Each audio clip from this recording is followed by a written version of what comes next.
Mexico won. It has been a Mexico-dominated series of late, and it's certainly on the minds of every fan in this building. The American fans hoping that this young and exciting core of talent can grab their first trophy, and the Mexican side hoping to maintain their dominance in Concacaf.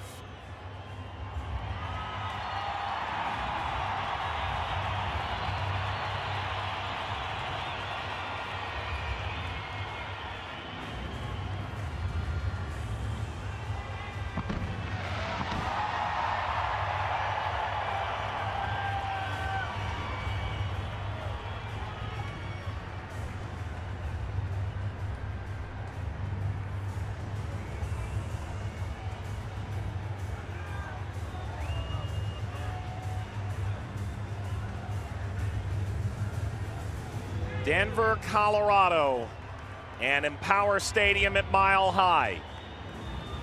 Amidst the Rocky Mountains, these two sides trying to scale to the top of CONCACAF. Devin, if you are a player in the tunnel at this stage, anytime you see these two countries clash, it's important. But when you do it for a trophy on the other end, it's always that much more special. This is one of the few games that will undoubtedly last in the memories of everyone who watches it and plays it. You never forget the first, right?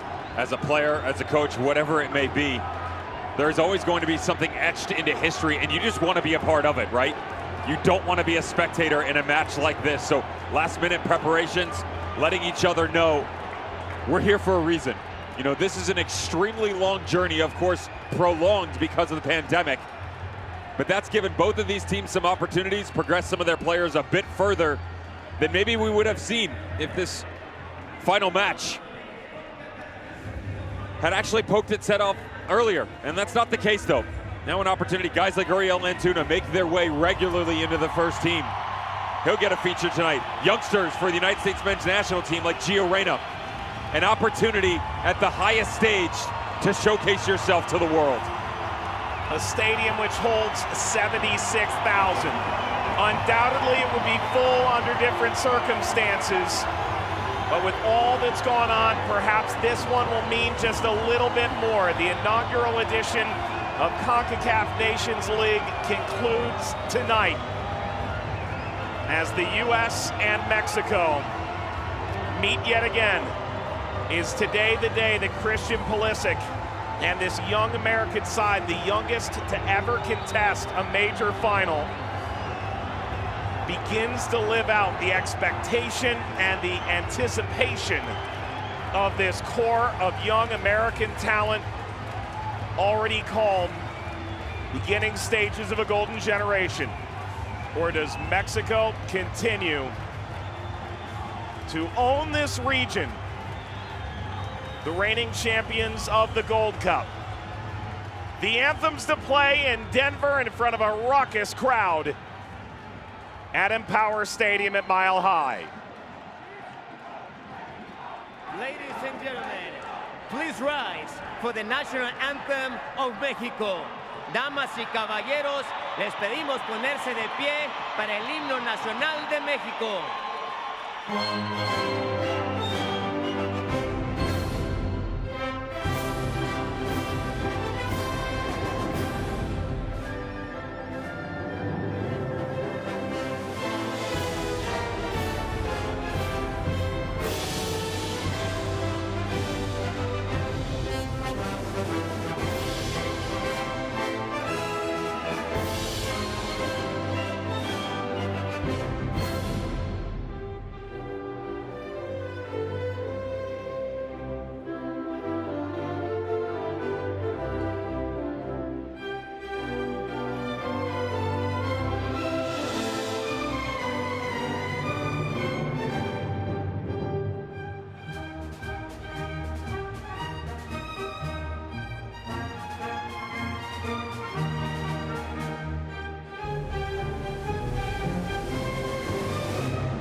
Ladies and gentlemen, please remain standing for the national anthem of the United States of America.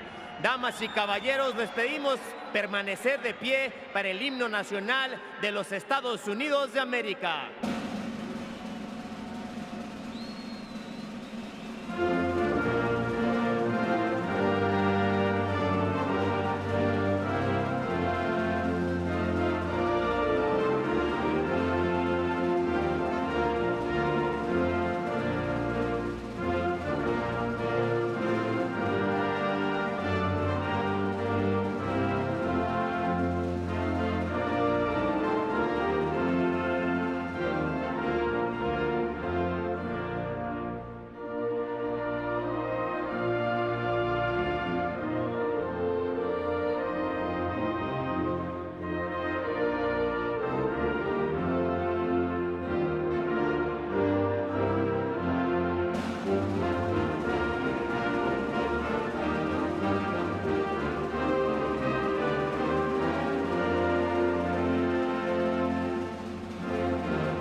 Fireworks overhead in Denver, Colorado. Empower Stadium at Mile High.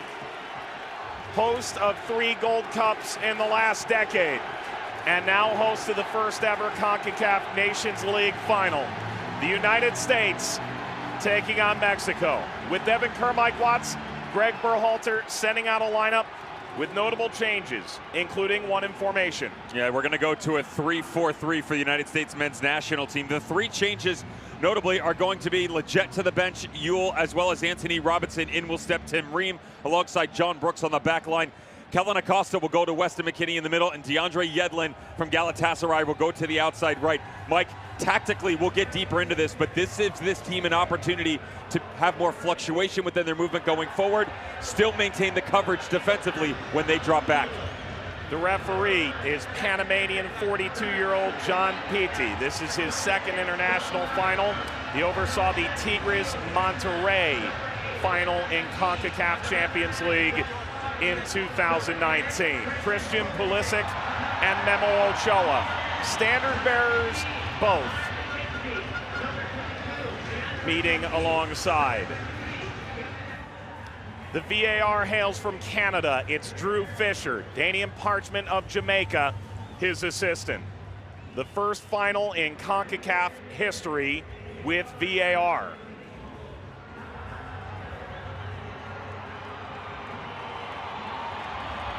The lineup for Tata Martino and the Mexican national team. Memo Ochoa starts in goal, but there are 4 changes in front of him.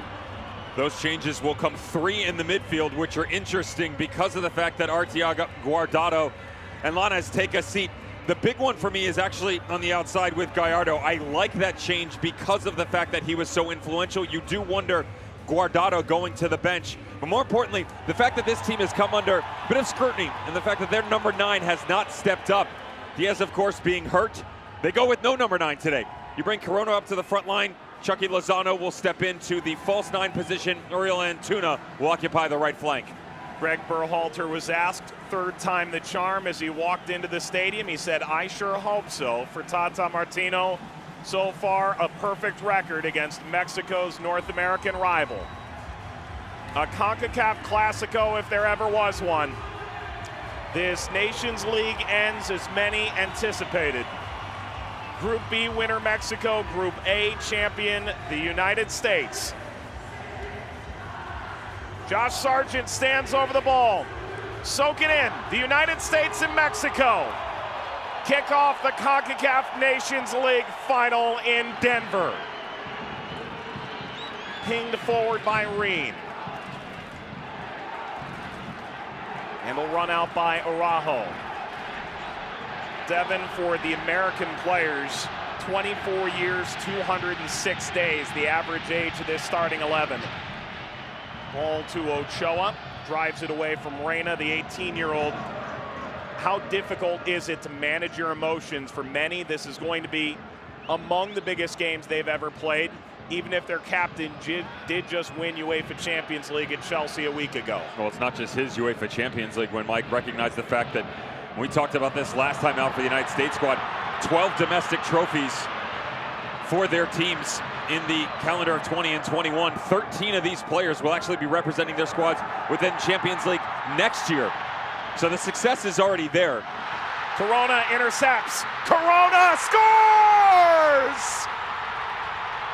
Jesus Corona gives Mexico the lead in this final.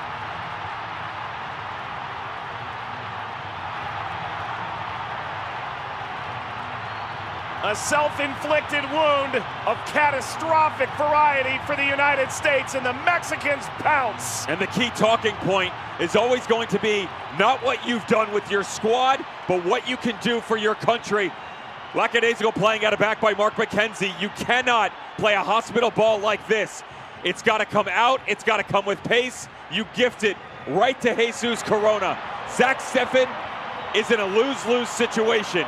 If he doesn't cover the near post, he's got to watch the ball back across the 6. If he slides to his left, he opens up the space. He stays steady. Ball gets buried in the back of the net. Fantastic start for El Tri. And so the gauntlet has been thrown down in this Concacaf Nations League final. Greg Berhalter said in the lead up to this match, we are a young team, but we believe now is the time. He spoke about the ups and downs of playing in a final. There's the down. How does the U.S. respond? Steffen. The foul from Sargent.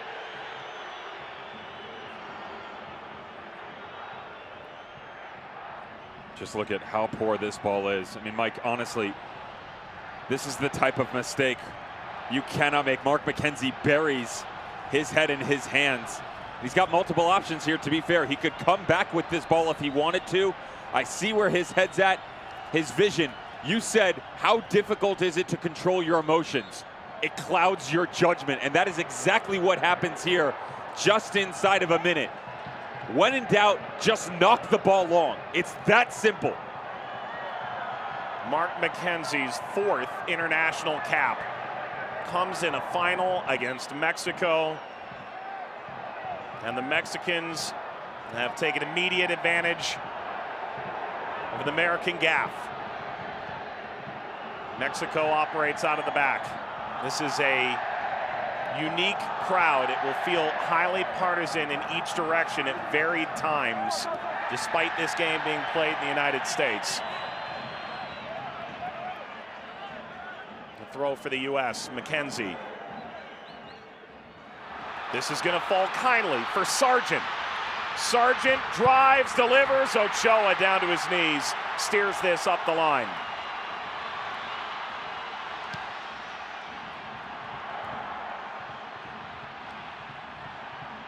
Ball floated forward, and Acosta maintained for the U.S. momentarily, taken back by the United States. Pulisic plays, and Antuna for El Tri. Mexico advanced in a nerve-wracking penalty shootout against Costa Rica in the semifinal. For the U.S., Jordan Sabachu scored against Honduras in the 89th minute to seal their ticket in the final.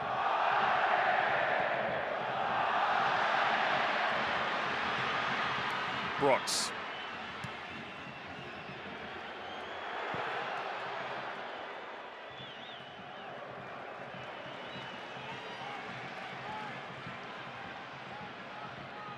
Josh Sargent.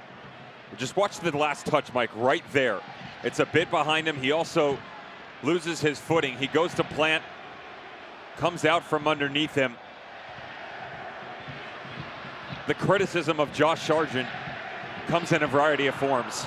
The biggest one, which is also the easiest one to point out, is you got to score goals. Simple as that. Does he fit the profile? Yes. Does he have the skill set? Yes. Can he be successful enough at a high level? Absolutely. But when he steps in for his national team, he's got to find a way to start closing these goals out, Mike, because whether it's with Bremen 2, training with the reserve team, very successful. When he steps into the first team, he struggled there as well. It's the bright lights, big city type feel where he has not been able to get it going. Target player or not, he can facilitate in a variety of fashion, but eventually they've got to find a way to break through that deadlock in the number 9 spot. Sargent, 5 goals from 14 games for the United States. One of many players on this USA side that did not cap in 2020. Away in Europe, and with the COVID-19 pandemic as it is, Greg Berhalter, Devin, has had a very difficult job. There are some former players of the U.S. national team who've suggested maybe this team isn't 10 practices away from gaining chemistry, but 10 dinners together away. Yeah, and the argument of what goes on behind the scenes is always going to be the one that makes you wonder what's in check, right?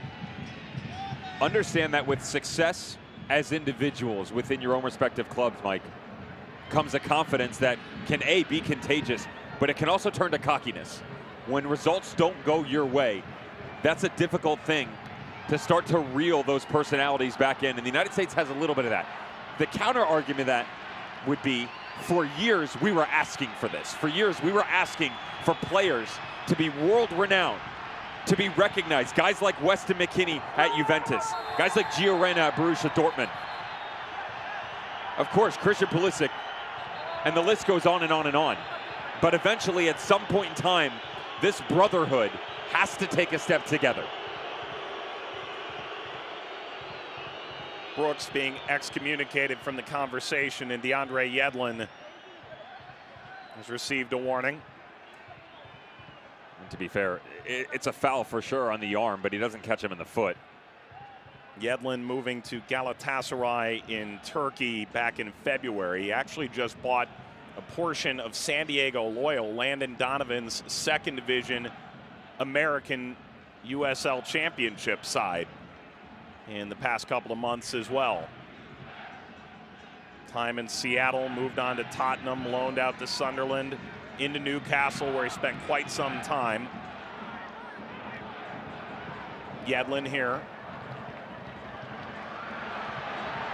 Came down to Chucky Lozano. What a menace he was in the semifinal. Corona leading Gallardo.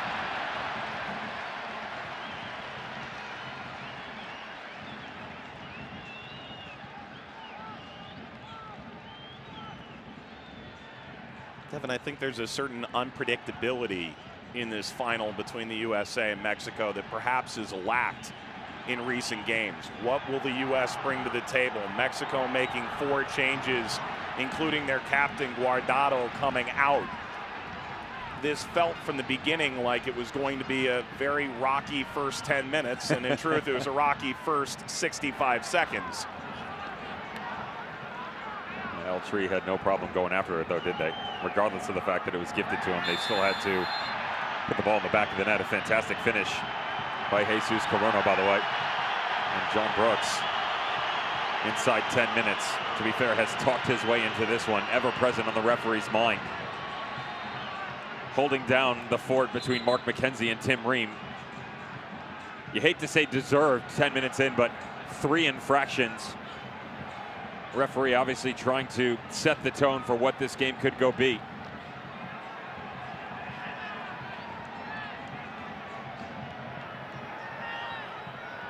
John Brooks, over 200 appearances in Bundesliga, playing now with Wolfsburg.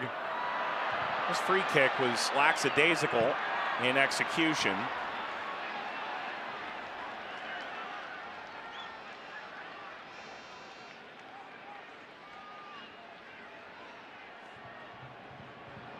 Yedlin cut his hair.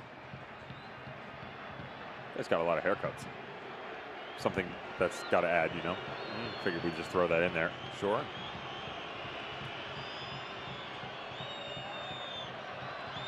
The flick on. And now back to Ochoa. Ever the showman in goal. This time takes the simple answer. Brooks. Speared down by Weston McKennie. 46 appearances, all competitions at Juventus. bagged 6 goals as well. Jesus Corona scored in the 2nd minute. A Mark McKenzie error in the back. Corona walked in and delivered a strike over the shoulder of Zach Steffen. Last time these teams met, 1-0 to Mexico in a competitive match at the 2019 Gold Cup final. Mexico would beat the U.S. 3-0 in New Jersey just a few weeks later. Jonathan Dos Santos, who was scheduled to be part of this Nations League squad for Mexico, scored the winner then. Long ball forward, Steffen allows this to run by as Lozano, the makeshift number 9, stepping up. Hector Moreno, the little switch on the back line. Edson Alvarez, Nesson Araujo, little rotation. Always understanding, though, that the left foot of Moreno trying to pick out Chucky Lozano, who you and I, the goal that he almost scored in the opening 10 minutes of their game against Costa Rica, talking about Puskás quality. But it does go back to the fact that they're lacking for a real person to show up and be their striker. And I thought it was interesting because I hadn't seen this interview. And you talked to me about how Martino was very critical of the press, how he didn't want his team to be criticized for the fact that nobody had really stepped up in place, right? With the depth. We have 2 strikers, yeah, Henry Martin and Alan Pulido. And you're not playing with one. It's not Chicharito or Raul Jimenez doesn't mean we don't have one. And JJ Macias with the Olympic team. I mean, there's depth there for sure. They're just not here right now. There are a few on the bench, though. So funny how he kind of corrects the press, but then immediately turns around and basically plays 3 midfielders up top. Flag had been raised.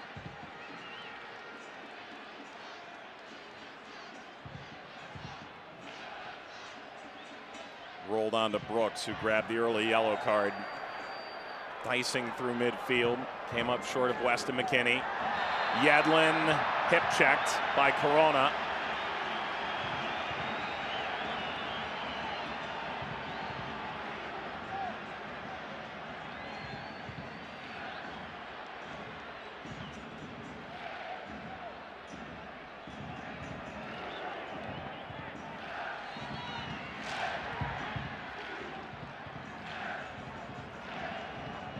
McKenzie,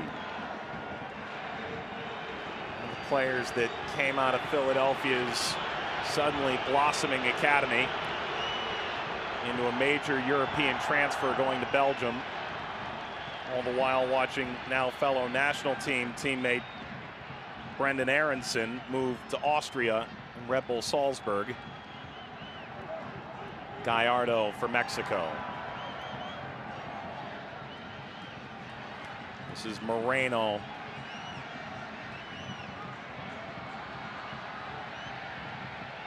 Alvarez impressing at Ajax in the Netherlands.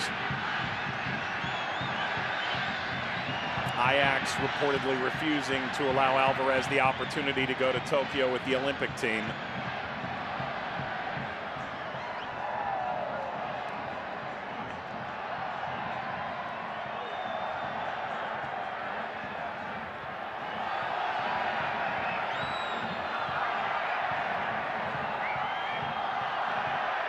Pressure from the U.S. constricting, but Mexico's played it out.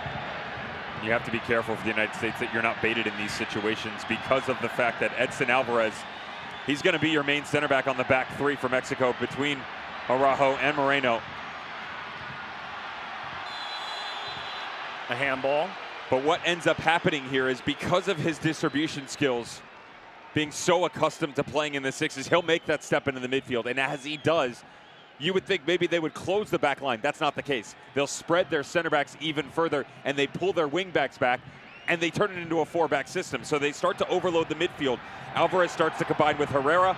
Rodriguez, that's the combination now. And then we just talked about the front 3 for the Mexican squad. Eltree, what they do is Corona, Lozano, and Antuna today.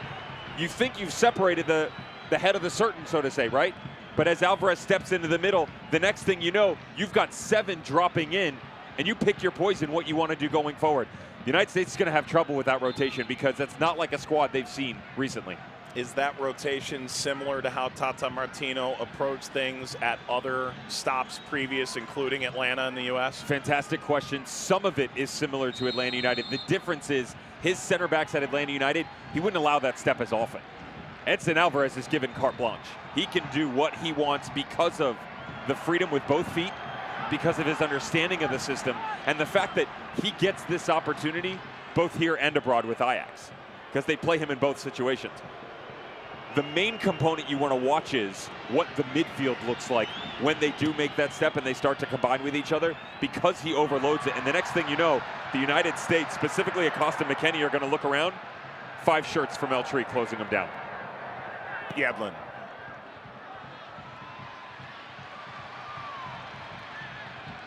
We're looking for Pulisic, who rotated up front.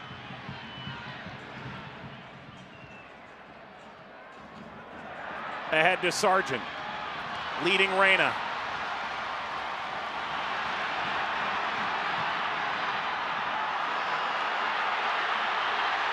Lozano. Lozano works on Ream, who deflects this a bit to McKennie.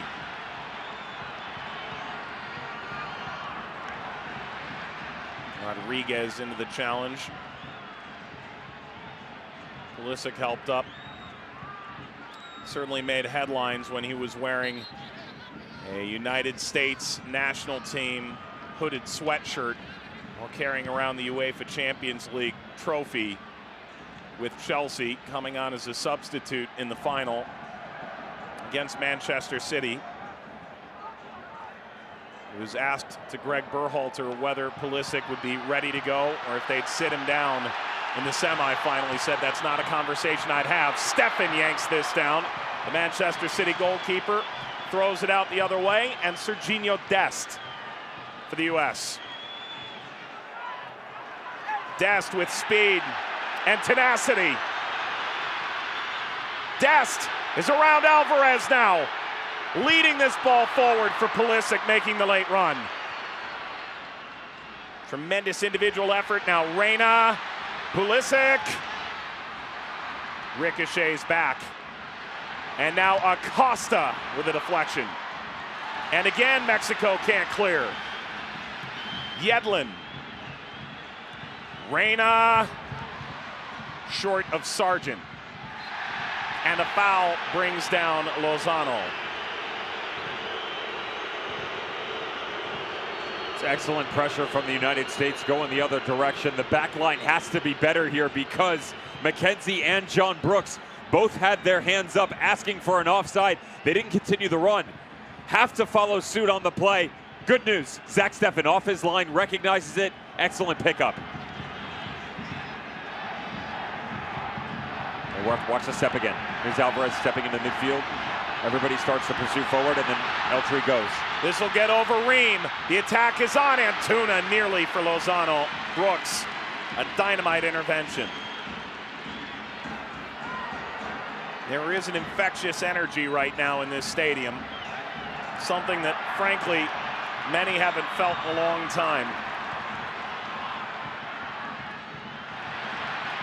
Positive interception. Sargent. McKennie. Snuck wide. Sliding in. Pulisic down. Pulisic slaps the ground in frustration. And allowed up by Moreno. Pulisic a bit out of control. Well, he knows that he had the runner right at the top of the 18-yard box as well. Fantastic step by John Brooks. Got to watch the distribution coming out right here. He wants to play this ball just square of the right shoulder. The cutback gets away from him, though.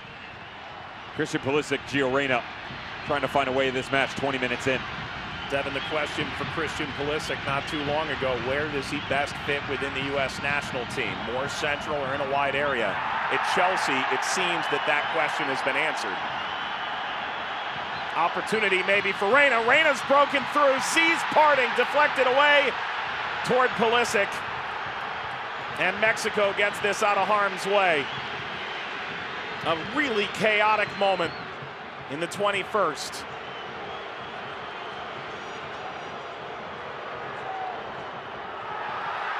Corona, excellent. McKenzie. And the argument for this lineup for the United States is the fact that the key pieces that you need in order to make this system successful when you switch to the three with Ream, Brooks, and McKenzie, would argue all three are on the field and have experience in it. 2 out of 3, you're probably not going to be surprised. Christian Pulisic, of course, and the role that he plays with Chelsea. Gio Reyna. Dortmund can show you that 3-back style system depending on what manager has been there. The last one is actually Zach Steffen under Pep Guardiola at Manchester City. Goalkeeper needs to be good with his feet. Excellent communication. It's another level when you consider where the rotation comes from, how they like to build. He has to have excellent direction. The difference right now is I'd actually like to see Pulisic and Reyna tuck in a little bit, and the reason being is it's very easy for El Tri as they start to move forward. They can have the immediate distribution right down through one, Herrera and Rodriguez, which then they go back outside. Or, I mentioned the step by Edson Alvarez up into the midfield, whether he has the ball or not. The second that he steps, his other 2 center backs flare a little bit. So they have the option to either go right down the middle or come around the outside. If Reyna and Pulisic tuck in, you immediately eliminate one of those. You force them to the exterior. Now at that point in time, if they start going there, then you react. But the problem right now is you're giving them too many options and you're leaving yourself exposed.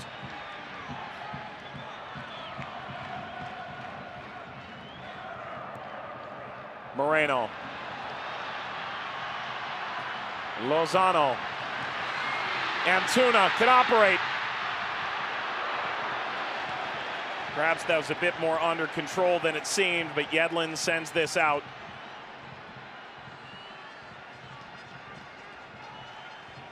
The other argument is defensively what this is going to look like for the United States when they try and set numbers forward, Mike, because of the fact that Serginho Dest, not one of the players I mentioned, and the reason being is he is suited to the 4-back style system. That's not the end of the world, though, because he attacks so much. He's used like a wingback. It's no different than Trent Alexander-Arnold with Liverpool. They push so high, they're used to being that far up on the pitch. Short corner driven, header is in!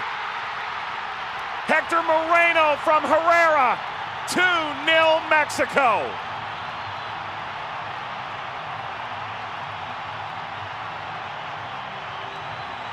And playing that high, your immediate reaction is as the ball comes out to start to step into that comfortable style position. Whether you're in the midfield, out on the left, out on the right, the problem is only one portion of the United States gets this right. As this ball rotates back to the outside on the short corner, watch the front right side.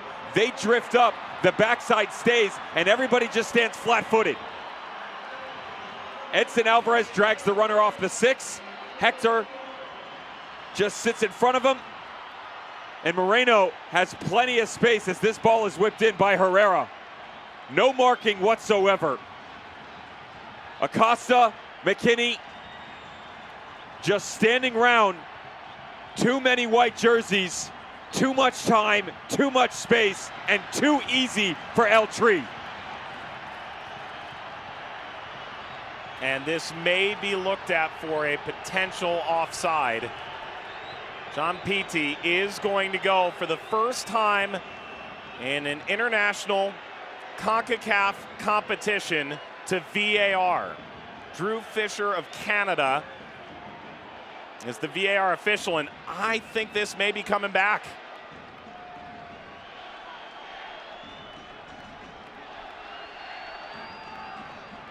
The Dos a Cero chant continues, but it may be a bit too soon. Oh, he's off. Yep, he's off. Oh, watch the right foot. I don't know. There's the trailing leg of Tim Ream, the left foot of Tim Ream. Remember, it's the furthest extended body part. The left foot of Tim Ream is dragged behind him. Offside. Wow. The goal is wiped off. The United States, a massive sigh of relief. Wow. And the U.S. nearly a catastrophic deficit, all things considered. This young team in desperate need of an answer. And Greg Berhalter said this going back to the last Gold Cup, that he was critical of Concacaf for not having VAR, said it's a necessity of the modern game. Well, it just paid immediate dividends. Well done, McKinney. Sargent the other way. Sargent the cutback ball. Notice there's a different amount of emotion from the United States trying to respond as compared to what Mexico has given you from the beginning. You know, the argument for the United States men's national team is the fact that, you know, they chase games a lot and they want to be out in front. The skill set that the players have, El Tri does not. They're always on the front foot. They set the tempo. Pulisic. Header is off the post. Reyna scores! A goal wiped off for Mexico. The U.S. answers with an equalizer in the 27th minute.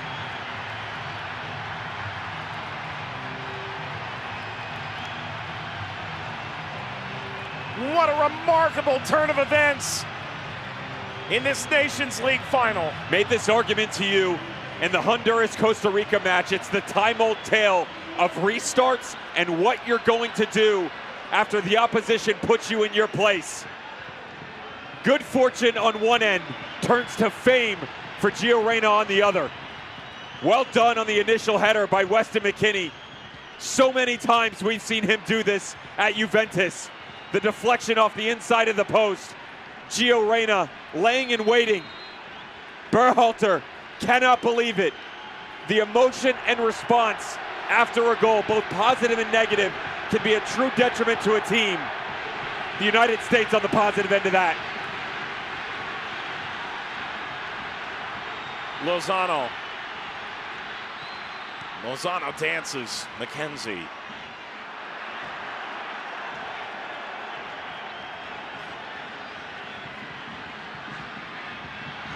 Terrific cutback. Antuna goes to work with Herrera. Corona.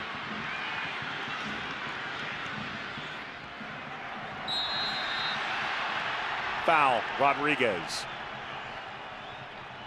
That's great separation by Weston McKennie. To be fair, this is just the tightest of windows, Mike, for Weston McKennie. Able to rise up, actually over jumps the ball. Ochoa just having to watch this ball play tic-tac-toe right inside his box. Gio Reyna, everybody talks about his skill set. Of course, NYCFC and Dortmund youth product. His father, one of my personal favorites, Claudio Reyna, United States men's national team legend.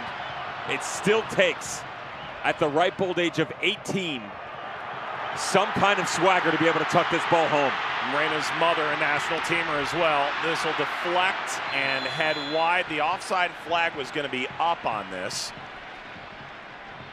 Claudio Reyna gets a lot of the deserved plaudits, but it's Danielle Reyna deserves equal amounts credit as Gio scores the maybe biggest goal of his life. This careens off the back of Antuna. I want to keep an eye on that for Uriel Antuna as well. Fantastic Olympic qualifying tournament that saw El Tri take down the title against Honduras. Of course, both of those squads already heading to the Olympics once they did reach the final. But one thing he consistently got himself in trouble with was that offside line. He really struggled towing that fine line when he came up against the opposition, and he shouldn't. He has so much pace at his disposal. He can afford to take that extra hesitation and then peel off and make the step. He doesn't need to cheat.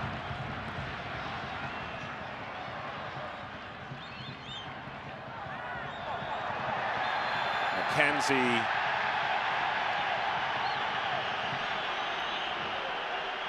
Corona spun out to ground.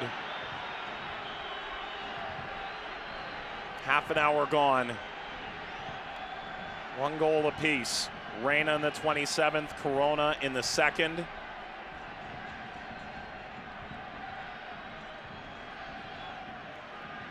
least we're making some friends, right? Mark McKenzie had a little bit of trouble in this first half, and You know, one thing, Mike, as a defender, when you're struggling with the marks around you, mistakes being made, having a rough go of it with the spacing, you can find ways to make yourself more of an impactful figure on the match. Obviously, Mark McKenzie, his poor giveaway leading to the opening goal for El Tri. Jesus Corona tucks it home at the minute mark. Physicality is a key component that can help you get back on track. Send a message to the players around you. Use your body as a force. You don't want to overstep your boundaries by any means like he just did, but just keep yourself in close proximity to the player, because everything right now for Mark McKenzie, as he's given that space, he's being exploited. McKenzie went from being the odd man out the U20 World Cup in 2019 to a 2020 MLS Best 11 player, a Rookie of the Year nominee for Philadelphia. Earned him a transfer to Belgium and a much more significant seat at the table within the national team.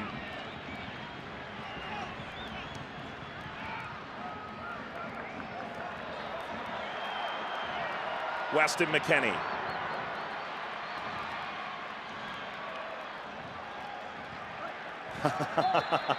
Berhalter's got some energy.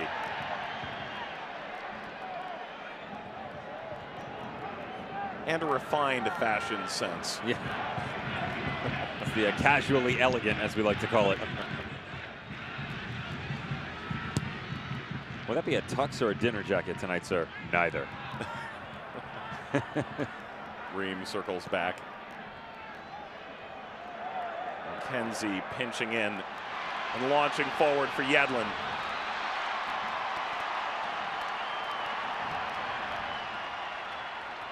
This is good. With the high tops and everything. Good for him. Now that's an easy move that he was learning in the gym, playing handball back in the day. However, is it fired forward and Steffen picks it up? Fair to say that that was most certainly an illegal throw-in? Well, it's an illegal throw-in for sure, but in handball, you know, it's perfect execution right outside the arc. Spent some time abroad, Germany and the Netherlands. I'm sure he's well versed in that game. Turned over here. McKenzie making the error. Rodriguez. This will float beyond Uriel Antuna. Manchester City for about 2 years, loaned out 3 times, including a year to LA Galaxy. Carlos Rodriguez just wise beyond his years, because all the space is already in front of him. It takes someone special and the vision to understand what can be if he goes a different route, because he can just keep stepping. Instead, he elects to pull it back. Understands he's got the back post run. It's staggering that he's only 24. He's on the ball again now. It feels like he's been here for a decade. Lozano, header snapped. Nothing on that there from Carlos Rodriguez.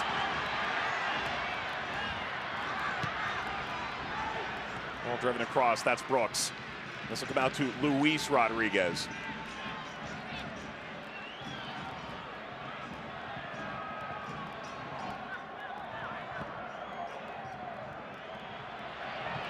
Ochoa. We talked about the high intensity of this game. I'm not sure even he would have thought that the opening 35 minutes in this thin 5,000-foot altitude air would be quite so electric. Turned over here from Gallardo. It's Reyna. Reyna delivering to the back post, nearly for Sargent. Pulisic the near post run, but Sargent was the one sliding in late and had a gaping net. This actually all starts on the other side though, Mike, with Mexico trying to go in transition. It is a good touch by McKenzie, who struggled to get into this match. It's a tiny little flick off his head. The other way, Pulisic had actually tucked himself in. I talked about the outlet pass when Alvarez steps up in. When he goes, you cut off the one side of the outlet pass, you force them the other. Good step by McKinney, and then you have your options. All of the space is there. You pick the near post, you pick the back post, trailing run to the 18. Much better defensively from the United States. Touched here by Sargent and cleared away by Mexico. Corona. Ball with a lot of spin on it. Tough for McKenzie.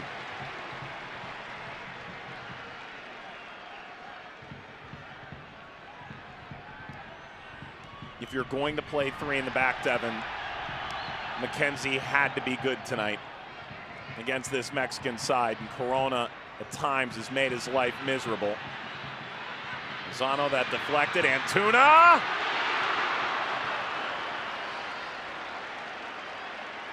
Now the argument within this team selection, recognize that right now for all listeners at home. Within this team selection, as you get a good look at what the space looks like for John Brooks. He steps Ream over the left shoulder. They're tacticians for Eltree up top right now. If you don't play McKenzie, it's almost a must, by the way, because if you don't play McKenzie, it's got to be Matt Miazga, okay? With the amount that they're trying to push here, Yedlin pushing high, Des pushing high on the left, you need a natural right footer. Miazga can fill those shoes for sure, but he's not as quick in the step as McKenzie is. So understand that first and foremost. The other option, you're just looking at an out-and-out defender. You can't put Reggie Cannon there, of course, because he's an outside back.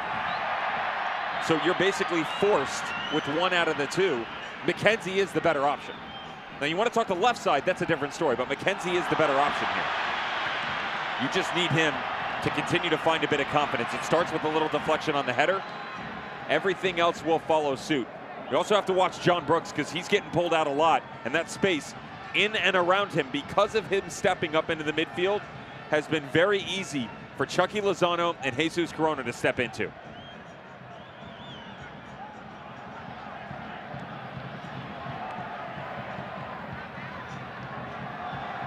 This Nations League final, 1 goal apiece, 38th minute. The U.S. a surprising loss in Group A to Canada, but otherwise took care of business. Group A champion, knocked off Honduras. Mexico dominant as ever in Group B. In penalties, knocked out Costa Rica. The spin by Carlos Rodriguez. The space, the service away from Corona.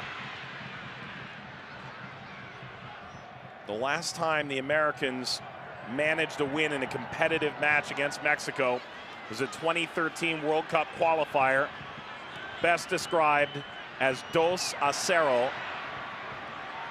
at Old Columbus Crew Stadium. Toward Rodriguez. Rodriguez recollects.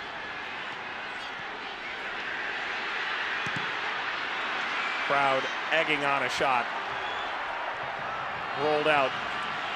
Kept in by Luis Rodriguez. This has got to be quicker here. He's all over the map right now. There's too many movements coming on this left-hand side as the United States get away with a little foul here. Tim Ream having some words with Chucky Lozano, but he's leaving Tim Ream out to dry because of this. Right here, Serginho Des, watch, doesn't step in at all. Even when the run comes back around, he doesn't help out. He peels back off on the outside of the right shoulder. He needs to come to the interior. You want to close down the 2v1 space, you cannot allow early Antuna to come to the inside.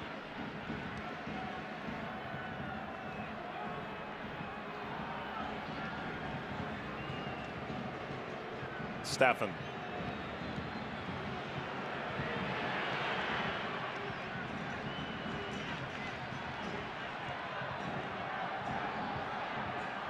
Rodriguez. Corona.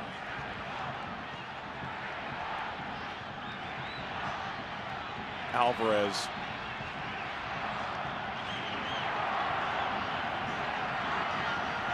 Rodriguez. Antuna flies by Ream, and they're struck on the first time, off target by Lozano. Same argument again here with the speed. It's a mismatch. Tim Ream gets isolated on one-on-one. Des is too high. Tim Ream goes out. Des has to drop back. It's simple enough. He's not going to win the foot race against Ariel Antuna. Lucky that this is an extremely difficult ball to bring down for Chucky Lozano. It's got a little bit of space, but it's got to be one time the entire way.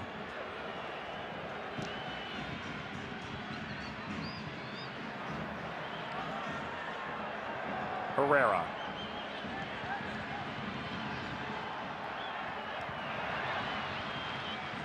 Return to Gallardo, runs out. Devin, you think ahead, the Gold Cup begins in about a month's time.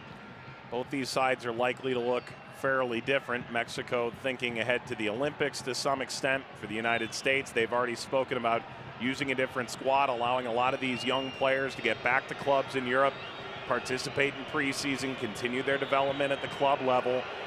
You could argue for the U.S.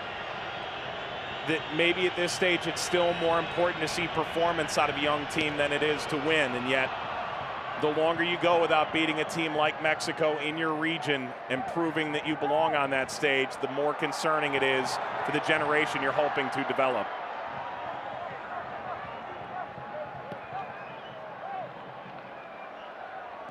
I'm with you on that. You know, you and I sparked a tiny bit of this conversation before the match, and I leaned into it and said, this is about performance for me, right? This is about going out and proving you belong. And I'm not talking about the fact that you've made your way into the final, because let's be honest, the semifinal was not a great performance. In the Greg Berhalter era, criticism or not, the identity, the overall performance has always been lacking. And so with that comes an expectation of when. When is the next step going to happen? Briefly discussed a little bit of this before about how this was about attitude, confidence. Can we have those game-changing type players? You're staring at them right now. Let's get that out of the way. You've officially developed players that can play at a world-class level. That just hasn't matriculated into the international stage for the United States yet. And so I responded to you with, it's about performance for me. I would like to say part of me wants to backtrack on some of that. And I don't normally do that. You know me, Mike. We talk a lot about a lot of different things. I'm usually cut dry, here it is, and here's why. But there is something to be said about the fact that if you can't win this one, or the one before. Flag stays down here. There's Stefan to deny Chucky Lozano. Corner. Route 1 football for Mexico. Lozano all by his lonesome, and Stefan smothers.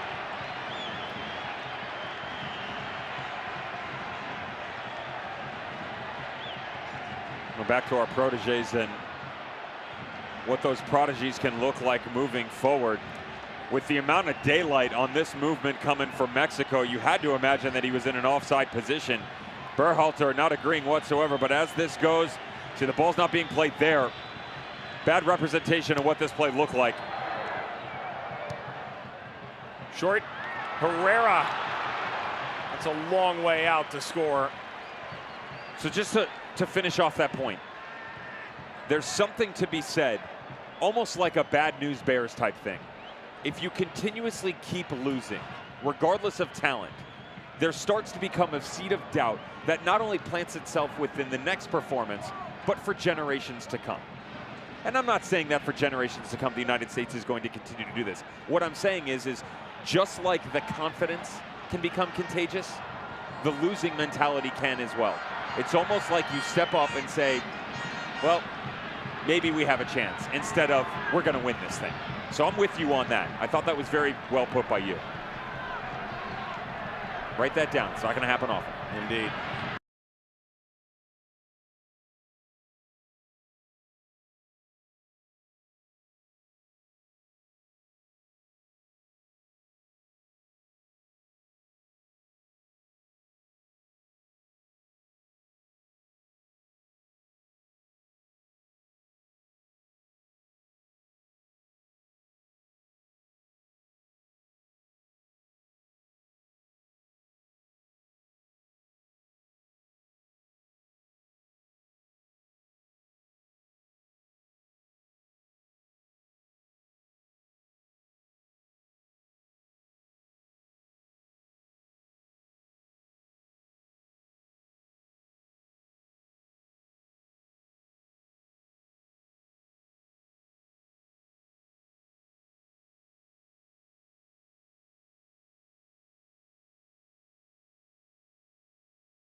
looked like they had doubled the advantage.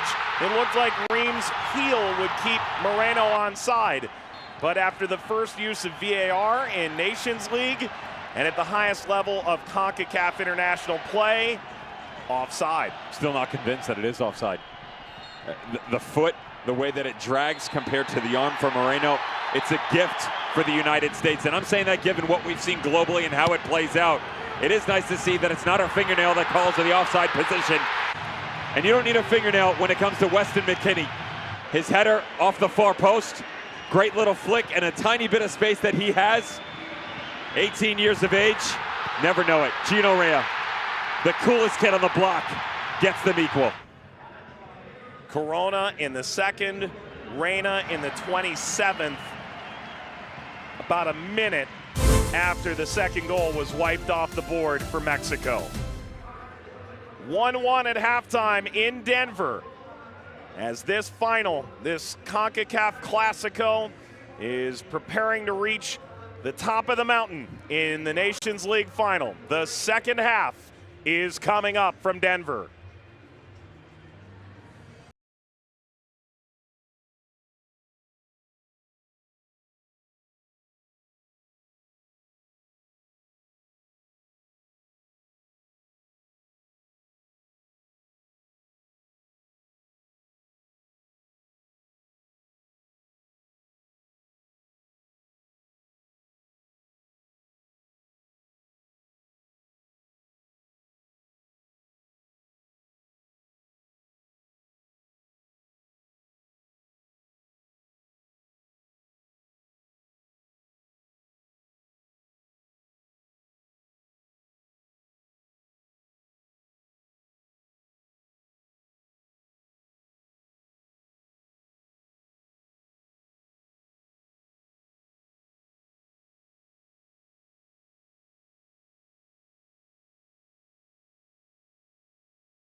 Denver, Colorado, and the Concacaf Nations League Finals. This championship game between Mexico and the United States. Halftime, 1 goal apiece. Jesus Corona in the 2nd minute off a painful American error in possession in their own half. Gio Reyna responds in the 27th minute, a rebound off the post on a header by Weston McKennie. A goal disallowed by offside by the narrowest of margins from Moreno preceded the American equalizer by less than 3 minutes. With Devin Kerr, Mike Watts on hand, there is a festive atmosphere right now in this stadium, Devin. I think in part because this first half had a little bit of everything for all sides. It was certainly entertaining to the neutral, and I think fans from both sides can go into halftime thinking we should win this. It was the delight for us as well.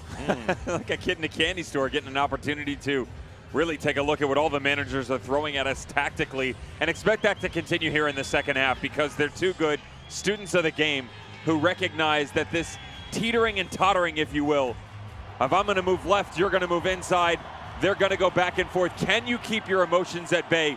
Keep a level head as this match continues on, Mike, because it's going to ramp itself up. What you saw in the first half was just a taste of what is to come here in the second. It's going to get much higher. Sides retake the field.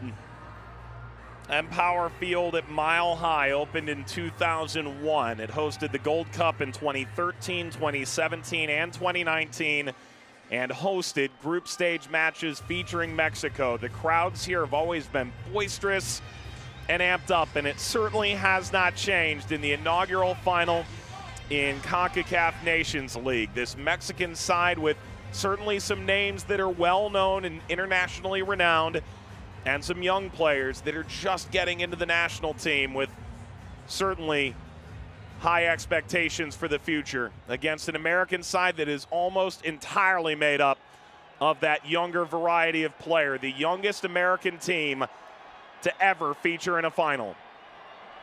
And at halftime, 1 goal apiece. This is the only match in Nations League which could go to extra time.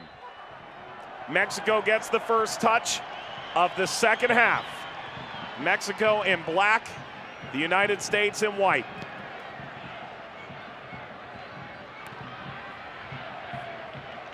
Into the air by McKenzie. Rolled forward for Lozano. Mexico scored in about 65 seconds. That may be a record that holds a while for a Nations League final. Pulisic, both sides unchanged out of the locker room. Pulisic cleaned out by Alvarez and touched out by Gallardo. Devin, if you're the United States, how much are you changing, particularly based on the performance of the final 20 minutes? The only thing I'm overly concerned about at this point in time is really the left side of this system, and it's not a call out on Tim Ream. It's just the simple fact that there's isolated one-on-one situations. Serginho Dest very high, so what ends up happening is a waterfall effect. Acosta, this headed further, skies up Ochoa in front of Pulisic, who went in unnecessarily, catching Moreno from behind. And there's two schools of thought on this before I go back to the defensive shape by the United States. Christian Pulisic's trying to make a play on the ball.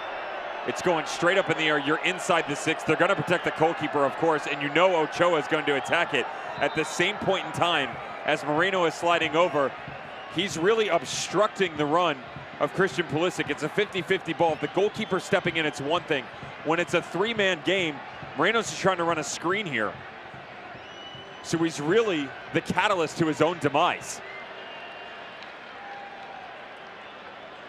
And so going back to the talk about Tim Ream, as Dest steps high, which you want him to, Ream slides over, goes one-on-one, then Brooks, then McKenzie.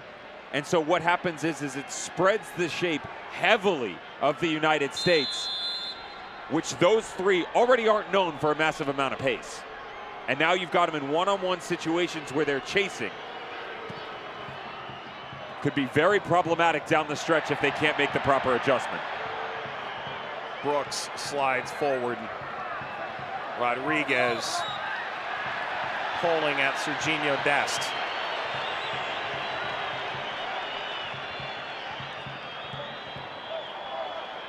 Dest rolls for Sargent, leads McKinney. Drive down the line, Reyna.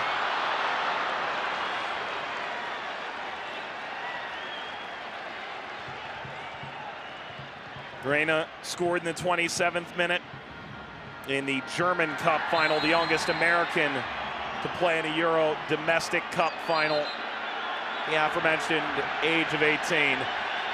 And now some of these youngins are getting their first taste of a real rivalry. There's going to be a yellow card. It's going to go to Kellen Acosta.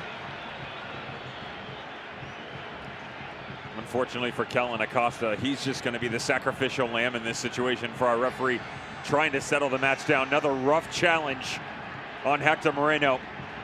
Kellen Acosta sending a message that they're not going to be pushed around here, and hasn't gotten himself in trouble a lot, but enough for the referee to just calm the emotions of both of these squads moving forward into the second half. Devin, you'd have to say Acosta may have been the most surprising addition to the lineup in that he was out of the American national team pool for about 23 months, which included much of the pandemic, to be fair, but going back to 2018, and here he is starting in a final against Mexico. Was a used substitute, of course, in the first matchup against Honduras. Came on late in the game to help out in the midfield. You have to wonder, sort of a what if for the United States men's national team in terms of their midfielders, what it could be, what it could look like. Of course, Tyler Adams coming back into the healthy picture for quite some time. Brendan Aronson involved in that, of course, in the attacking part of it, though. The Jet was one of the starters in the first game. Jackson Ewell, Yunus Musa. Header speared forward and steered away by Araujo. Ream is way up the field, and Antuna forced back into the corner. No one puts Uriel in the corner. And Araujo spins by Josh Sargent. Brooks. Adams, to your point, back injury, was deemed fully fit, and Greg Berhalter saying the only question whether or not he'd be able to start. There's the Private Ryan.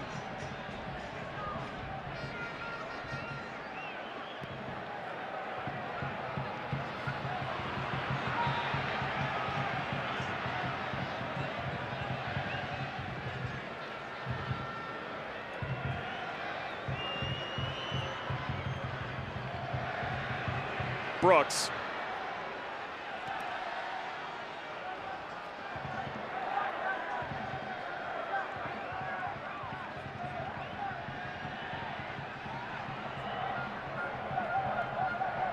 Dest.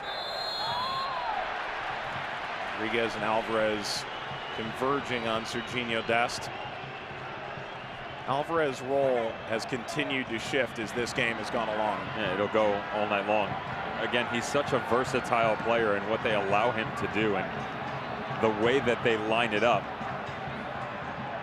Stepping in and around the midfield. They have so much luxury with Edson Alvarez.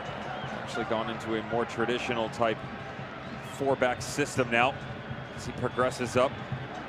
That's what you get because with Luis Rodriguez and Jesus Gallardo, you have the luxury. I talked about it in the first half where you pinch him up, you immediately can just pull the wingbacks out. That's all they've done right now. They pushed him up into the middle. And they've created their more traditional 4-3-3 style system where Edson Alvarez will sit as the 6 underneath Herrera and Carlos Rodriguez. The key question is going to be, are they going to pull Chucky Lozano deeper into the midfield? The lineup made it seem like they were going to utilize him more as a false 9 type role. That wasn't the case, though. He played very high. They spread the front 3 out. And if you could make one argument, it was that there was a separation. Now, they were able to pull opportunities off of it for sure, but there was a lot of dead space in front of them too. So what you were getting was Carlos Rodriguez, Hector Herrera 15, 20 yards, and then the front three. You don't normally see that out of Mexico. A lot of times there's levels to it, and they're able to build through. To the feet of Araujo, playing in Spain, moved to Celta in 2018, native of Guadalajara. Among the best in Liga MX before making the move over. Brooks, this deflects back. Kenzie did well. Stefan perhaps did better. This is just a throw for Mexico.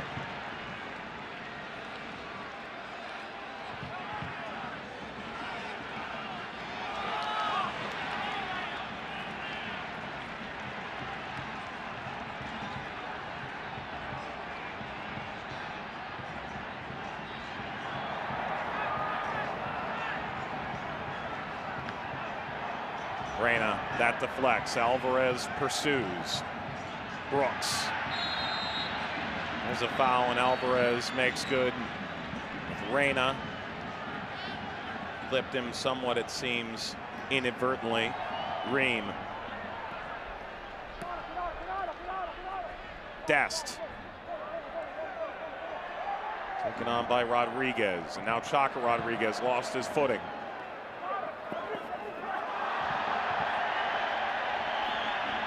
Play continues. Of the objection of the Mexican coaching staff. Lost by Acosta. Kellen Acosta plays for the Colorado Rapids in Commerce City nearby. This was the home venue for the Colorado Rapids for a brief period of time, primarily known as the home venue of the National Football League's Denver Broncos.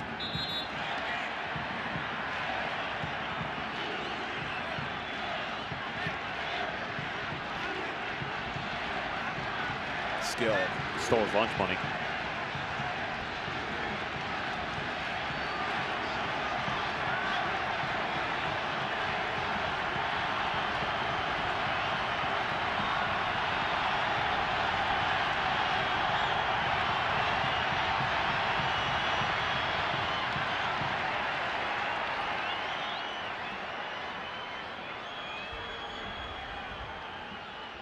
Stefan. Sliding effort by Lozano.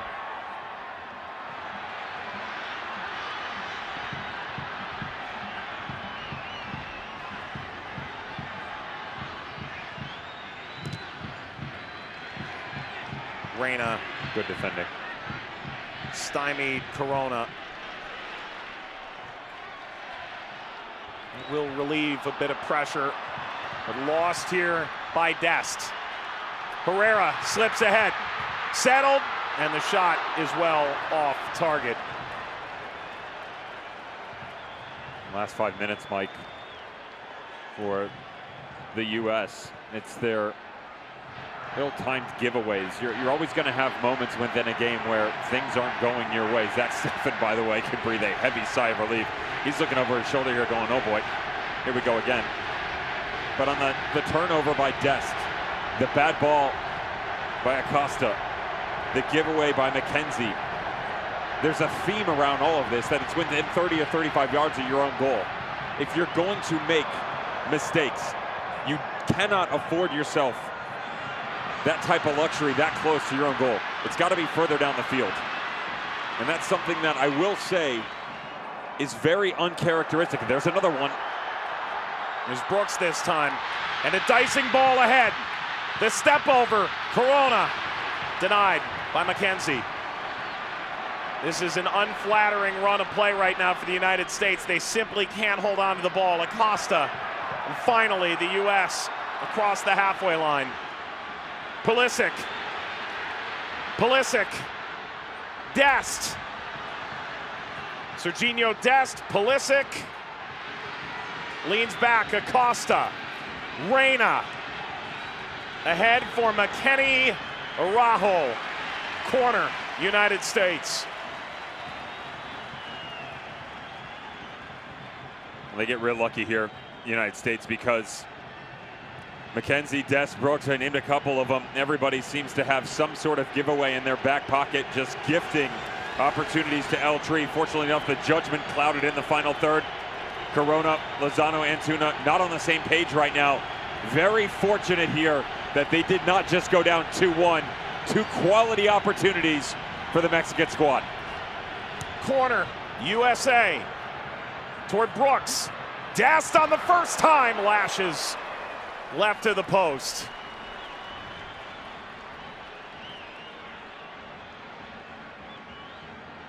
Almost seemed like for Serginho Dest, this ball, he actually stutters a little bit. Watch right there, starts to stop. Excuse me, starts to go towards it, then stops. Pulls this back over to the near post. Slight hesitation causes the rhythm of this movement to fluctuate towards the negative side of things. And it's funny how this brief little pause can throw off everything. That's how finite the margins are in this beautiful game.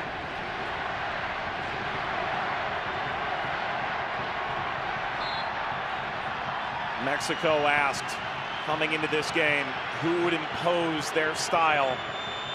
Right now, Mexico's pressure has left the United States in shambles at moments. Corona remains down.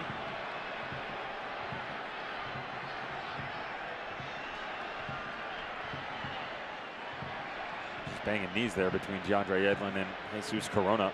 50-50 ball getting tangled up. That's quality twice now by Weston McKennie. Offering the olive branch.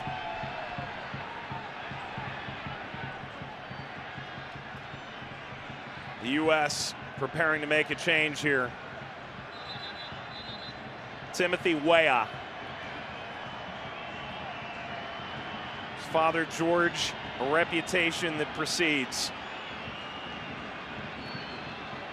Born in Brooklyn, in New York City.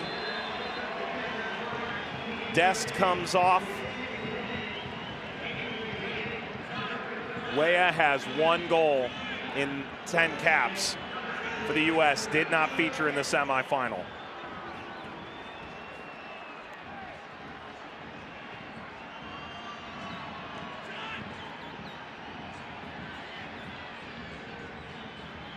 Brooks.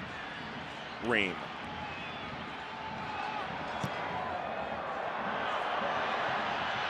Direct from McKennie.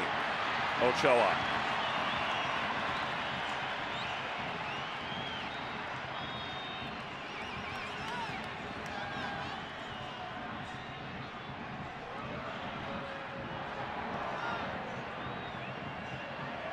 Nations League, a new competition, but the U.S. 6-time Concacaf champions going back to 1991.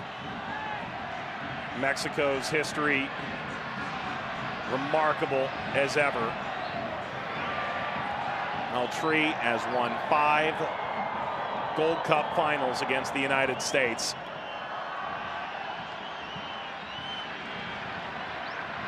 These are the 2 powers in CONCACAF. United States looking to get ahead now. McKennie, there's Ochoa, picked up by Sargent. He can't turn over the ball. A massive rebound left agape from Memo Ochoa. I love the fact that McKennie pulls the trigger on this, and it all starts with Captain America, Pulisic. Magnificent turn in the midfield, and as he comes over the left shoulder, McKennie recognizes the run. He pulls to the left side, just to the end, turns around Hector Moreno, and this is why Ochoa is confused, because he's got options. He's got way on the outside, he's got the cutting run back across the middle by Pulisic over the right shoulder, and instead of finding the easiest method through Josh Sargent, McKennie goes from distance. Love the idea. And the 11-time CONCACAF champion Mexico looking to regain their footing. Herrera in behind for Antuna. Steffen.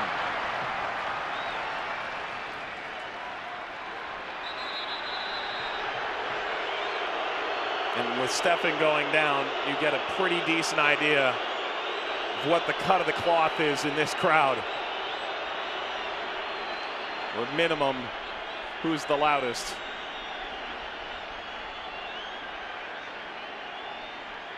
And they're not going to go quietly into the night, are they, Mike? Watch Zach Steffen. Ruh-roh. Non-contact. Sometimes the explosion where you get down low coming right up through it. The left knee of his. Watch out.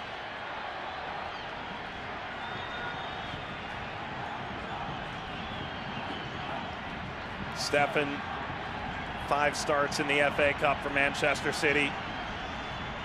Ethan Horvath, the backup from Club Brugge.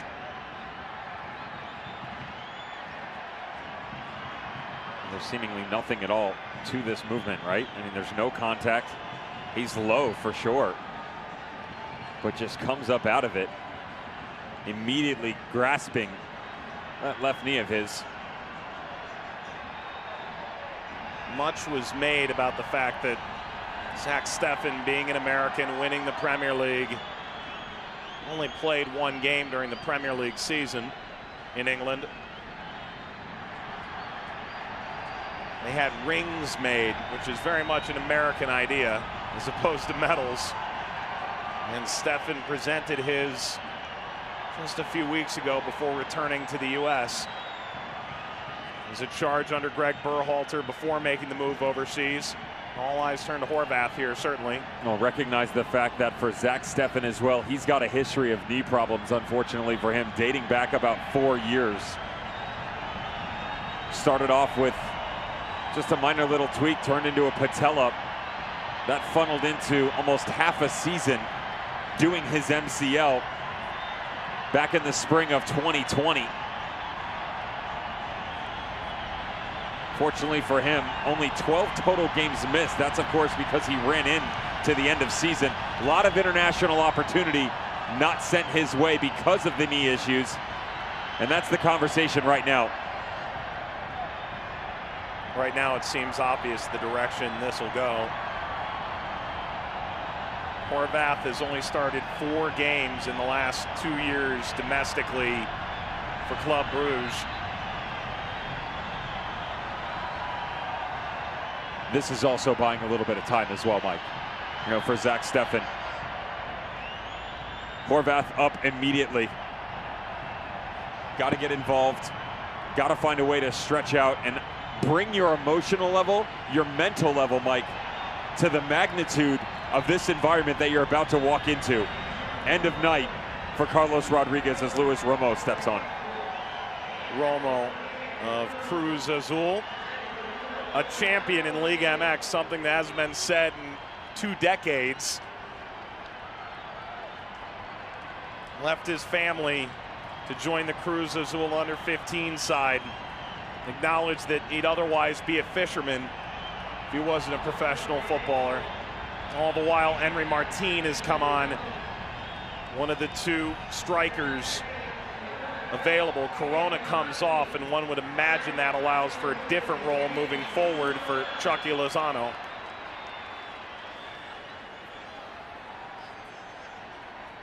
This is a stunning turn of events in a final.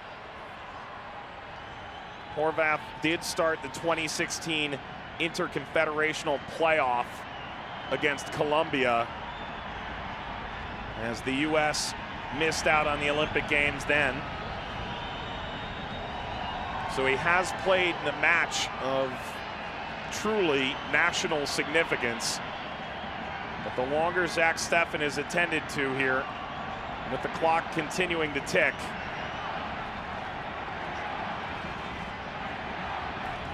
the Manchester City goalkeeper may see his way off. He's bouncing around now. Perhaps he can remain.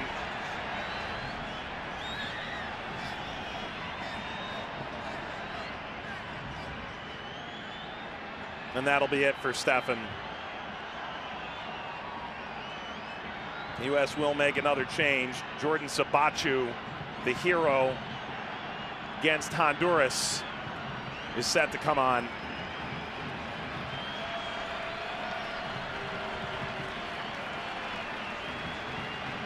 And Devin, you have to think for Zach Steffen, this is one of the most painful experiences beyond what may end up coming of this injury, the fact that it happens in a moment like this. There's a million thoughts running through your mind right now. As a player, ending my career because of knee injuries, Mike, I know exactly where your mind can go, and it's dark places, but I can promise you this. He's not thinking months, weeks, years down the line right now. He's thinking the rest of this match, on the field or not. He wants to see this thing out, and he knows that his teammates are capable of stepping up in, getting the job done. He'll pass the torch to Ethan Horvath in hopes that with just outside the half-hour mark, given the fact the amount of time this clock has been given to run, they can go and finish the job off. A truly stunning twist here in the 69th minute.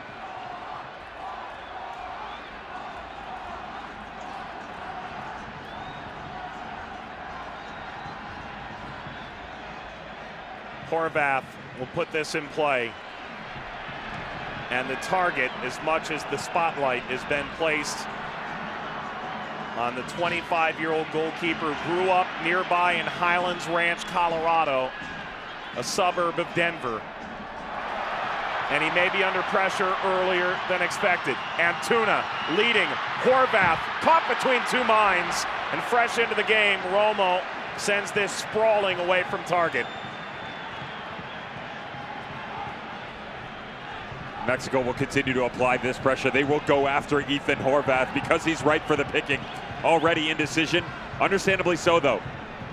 You know, this is the movements that goalkeepers get the opportunity to go through at the beginning of the match during warm-ups. It's no different than a player going through his repetitions as well. It gets your mind right. It gets you settled within the match. Ethan Horvath doesn't have that luxury. Notably, Sabachu came on for Sargent a moment ago as well. Corner for the USA. Pulisic's corner off the head of McKinney. Bounced off the post. Reyna scored. That was the equalizer in the 27th minute.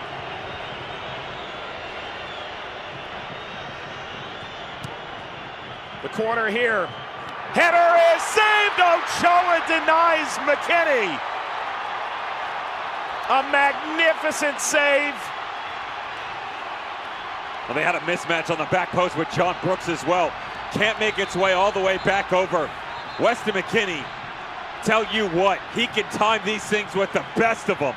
Set piece, run a play, truly stupendous from a vertical effort.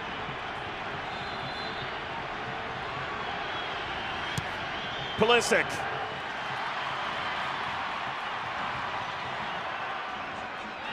Lozano goes crashing into the board. He's barking back at Weah and the referee.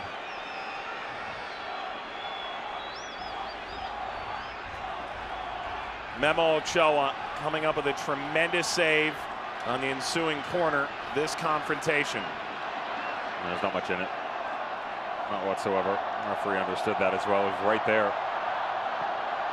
Mike, you have to say, outside of maybe one questionable call for me, refereeing crew has done a very good job so far. They're letting these guys play a little bit. You know, they're giving them the luxury to get stuck in, but at the same point in time, precedents were set early on. John Brooks' yellow card comes to mind inside 10 minutes. Otherwise, this has been pretty free-flowing. Martin sought Romo. So you're saying it's been correctly officiated like a final? Absolutely, spot on. Antuna, Rodriguez, steps by Reyna. Rodriguez, Reyna did well biting at the heels of Chaco Rodriguez. Pulisic. Whoa there. Greg Berhalter may have been on the edge there, the technical area as well.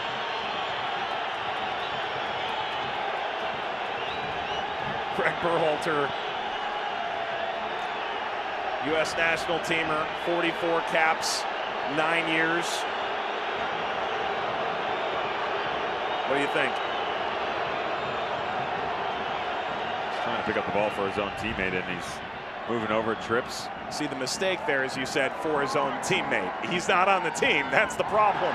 Close enough the way the game's gone. We saw his throw in the first half, right? True enough. There is an energy right now that's exuding out of Greg Berhalter that I think American fans have wanted to see. Yes, the emotion, right? The stoicness about the manager is something that he's shown, both at his time in MLS and now with the United States men's national team. But given the personalities that are at play, you want someone to step up and lead by example. He's doing that right now. Pulisic.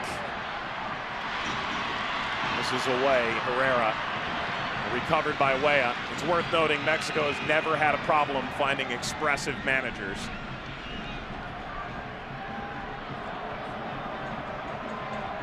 Tata Martino certainly is celebrated, but he's often kept his feelings close to his chest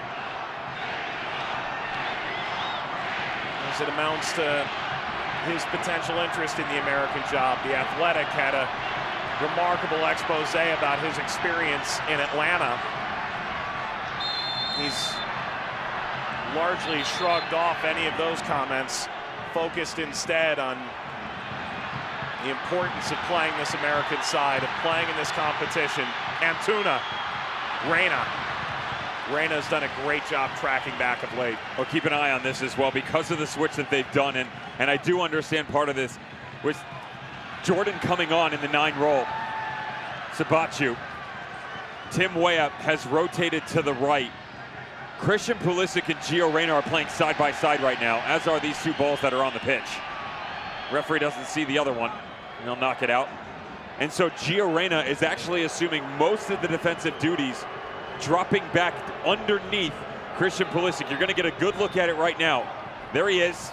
He's going to be marked up against Chaka Rodriguez. That is an unaccustomed position you want to watch. Antuna looking for Martin. Reyna. There's room out here to run. Weah nodding this forward. Weah sought the cross. Pulisic making the run. Sabachu as well. Weah will line this up again. Weah to the end line, wins a corner. 15 minutes to go in a final for the ages. This first final has been a perfect representation of the competition's ambition. And Tim Weah is feeling it too. You know, for someone that has caught his fair share of criticism for the United States squad, both the youth and senior level, you wouldn't know it. He stepped right into this game and made himself at home.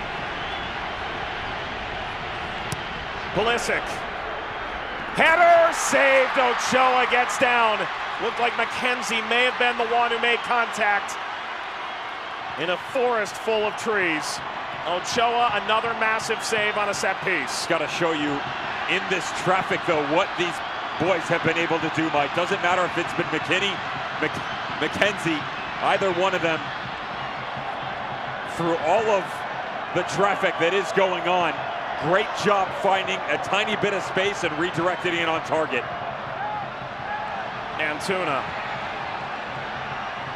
Eyes forward on Ream. Antuna, low seeking ball, Brooks. And they've just pivoted this back line a little bit as well, so watch that with all the changes. With Gio Reyna coming in underneath Christian Pulisic. They've actually pulled Tim Ream over. You know, I was going to make this point in the first half. I talked about the fact of the left versus right comparison on the back line in terms of the 3 center backs. Ream has spent just under 20% of his professional career as an outside marking back. So that affords you that luxury. You pinch him over, Brooks and McKenzie. We've seen that matchup before. And then DeAndre Yedlin right into that right back spot, right? So that's 4 that have played together. They know what it's like. That's why you can get away with the look right now of Gio Reyna on this left-hand side. The question is how much are they going to play with it and how often do they go to it? Martin leads this forward. Gallardo settles. Herrera, calm and composed. Antuna with options. Herrera skips back. Ream drives it away. For Mexico, this is match number 27. Under Tata Martino, they've lost just 2 It's the third match between Berhalter and Martino.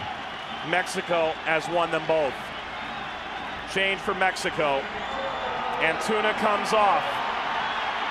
And that's Diego Lainez coming on. Coming off his second season at Real Betis in Spain in La Liga. And Lainez immediately on the ball.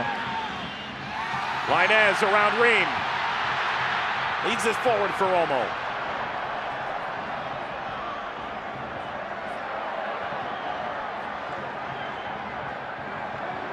The drama right now can be overwhelming. Herrera. Referee bounces out of the way. John Pitti trying to avoid becoming part of the story.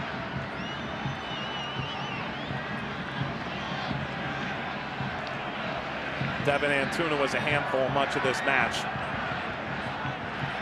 He doesn't exactly have the same flair, though, that we'd seen from him in his recent run of form. Lozano. Lainez wanted it. Lainez found the space and scores!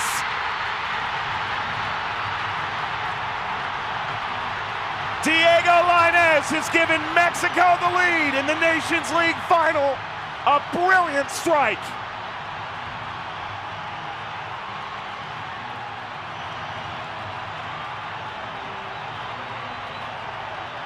The argument with bringing Uriel Antuna off is you lose some speed long term. The ability to stretch a back line, progress into the final third. But what you gain is a tactical awareness by Lainez because he is a tactician at the highest order. Quick feet, even better decision making. And watch him just go to work. Beautiful first touch, gets it back on the left foot. We talked about the flash, the glimpse of brilliance that we had not seen from Uriel Antuna.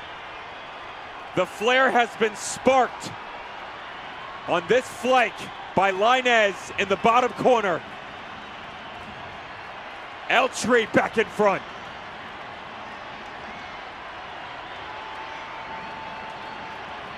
Lainez played against Iceland in the final tune-up for Mexico before the Nations League semifinal. Then he was cut.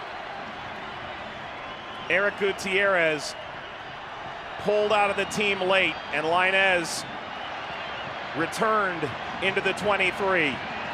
He's now scored the biggest goal of this Nations League campaign. A 79th minute go-ahead goal for Mexico.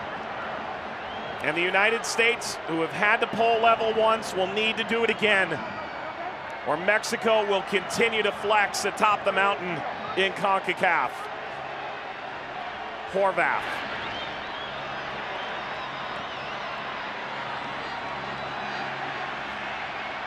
Leading ahead, Weah for Sabachu.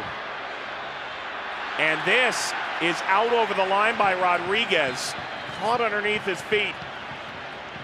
And this is self-inflicted for Mexico. Changes are coming for the U.S. Tyler Adams is preparing to come in.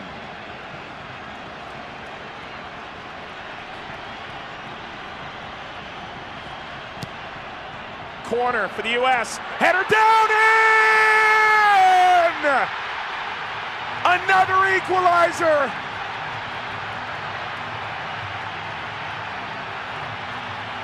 Weston McKennie, another open header, another set-piece goal, another American equalizer.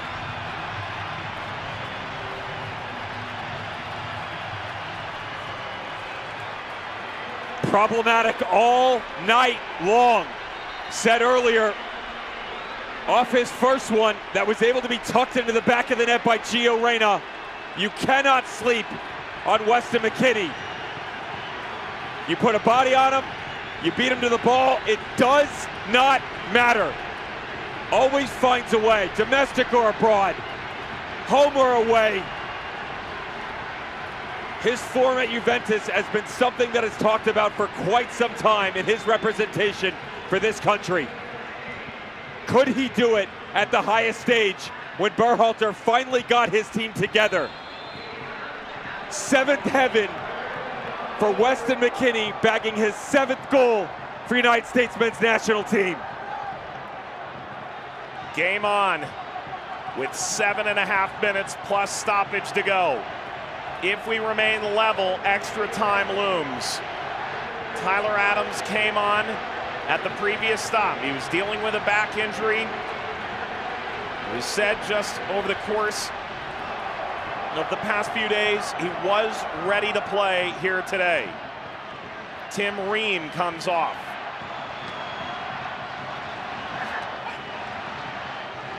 And this is one of the better finals we've seen in Concacaf in quite some time.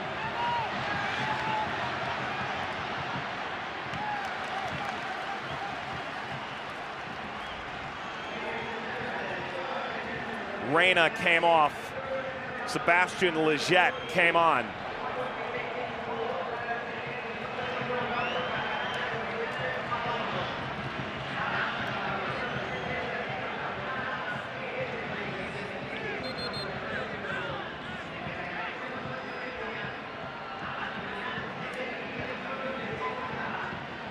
There's Lletget and Adams.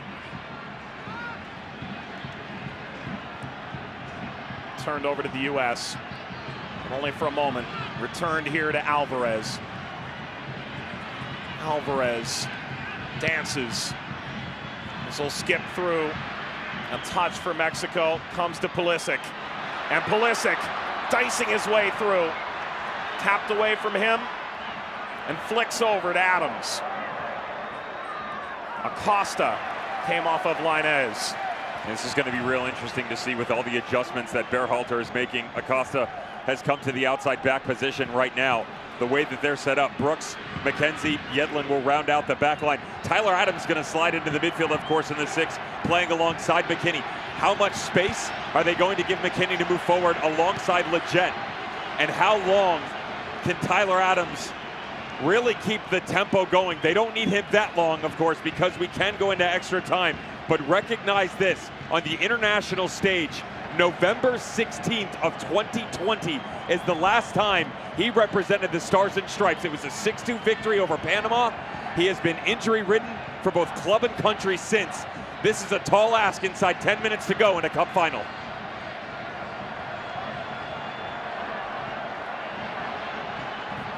This stadium holds 76,000. There's certainly fewer here, but it sounds like a million. The collision sends Lozano down, a yellow card. It goes to Mark McKenzie.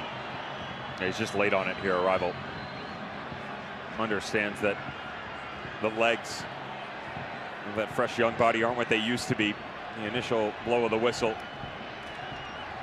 the same ones that got him in trouble, led to the opening goal by Corona.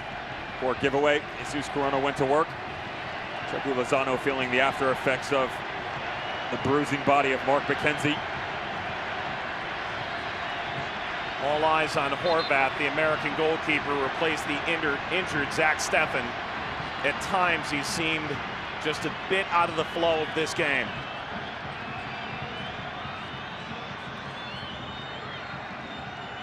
Entered arguably into the biggest game of his life less than 20 minutes ago, and certainly on short notice. Lainez or Herrera? It is Lainez.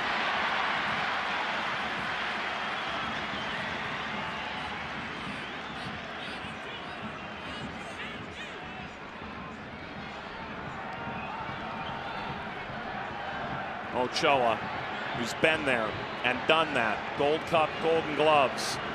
8 starts in World Cups for El Tri. He's been critical for Mexico in this second half.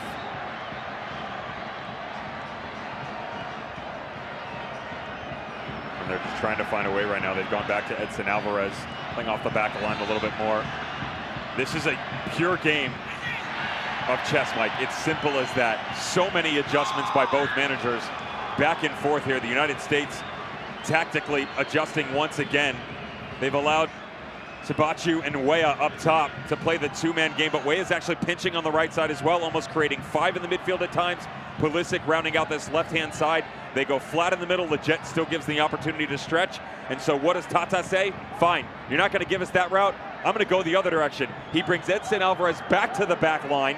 They go back to a 3-back style system, and they're trying to play out through. The problem is as they've removed him, United States has overloaded the inside, and they can't find an outlet pass. That's why everything is going horizontal or vertical instead of the other direction. Brilliant initial effort by Weah. But Mexico won it back and plays the long diagonal. Lainez dancing, went down. It is outside the penalty area. The initial foul occurring before Lainez sprung into the penalty area. Free kick, Mexico. It's close too, and the guy who came on and scored just a minute inside, they get real lucky. Well done by the refereeing crew, because the initial contact does occur on the outside. He actually gets his step wrong, gets lucky to regain his composure, and it's late by Tyler Adams to the party. Little 2v1, cuts himself inside. Dangerous opportunity here, and watch the quick little set pieces on the stunts that they run, because where you're sitting right now, Horvath has to be very careful, Mike. You're going to look at least 4 in this wall, pending how many Mexico send into the box. If they send more, they'll peel off, just like they're doing right now. There's a quick little cut to the near post on a run that they use. They also use a delayed run where one goes and the second one comes back through on the ground right around the penalty mark and top of the 18. Into the 90th minute. Any fan, American, Mexican, neutral, your heart is in your throat. Lainez and Herrera. Could they possibly aim for that near post? Horvath will need to be well aware. Herrera, header, skied. Herrera knocks that down, appeal for a handball. John Piti looks on, says no. Play on for Mexico. Room here to shoot! Excellent, Horvath. A cup-saving save. Lozano denied. And now one wonders, with VAR in the mix, will John Piti wait to hear from Drew Fisher about a potential handball? He's pointing to the corner, but this has magic written all over it. The problem is Ethan Horvath up to the tack goes marvelous. Interesting adjustment, because he's set up for the two-handed and even the touch with the left, but coming back across his body, he reverts back to his training. Well done, using the right arm to push it away from goal. Mike, if he uses his left, this is going to redirect on a deflection back in front of the 6, going to cough up an opportunity. Instead, pushes it to the side. 7 additional minutes. If that's not enough, we'd go to extra time. If that's not enough, we'd go to penalties to hand out this trophy for the first time. Herrera has had some truly marvelous service. Is this the answer for Mexico? To the back post, chested down, brought toward Araujo and cleared. The fresh legs of Weah pursuing all the way back to Ochoa. Skied ahead, Alvarez down, Martin! And again, Horvath saving America's life in this Nations League final.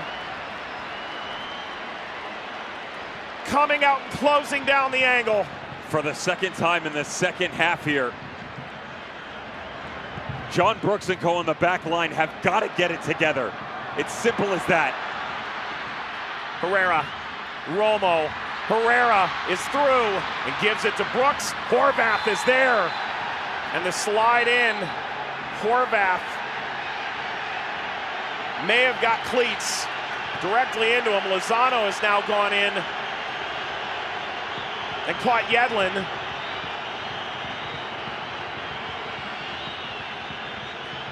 When he leads with the studs here on Ethan Horvath, Herrera's going to go into the book on the backside of this. Not exactly sure how much of a look they're going to take, but there was a hand up around the throat of Weston McKennie. That's why they kept going. This is one of the things where VAR could be used. Herrera has gotten a yellow card. And John Brooks really careful here. Well done on this touch that gets away.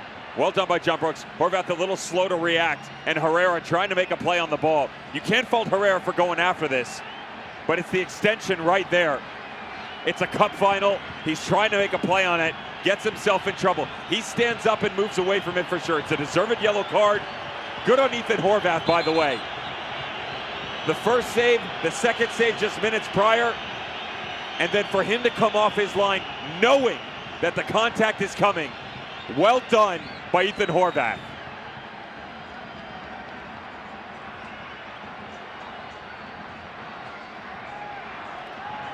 Athletic trainer looks on.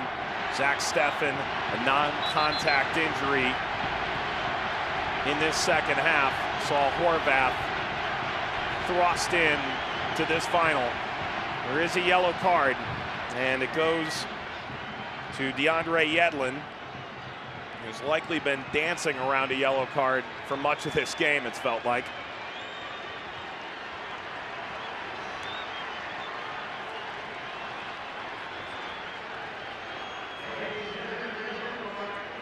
And Chucky Lozano was shown a yellow.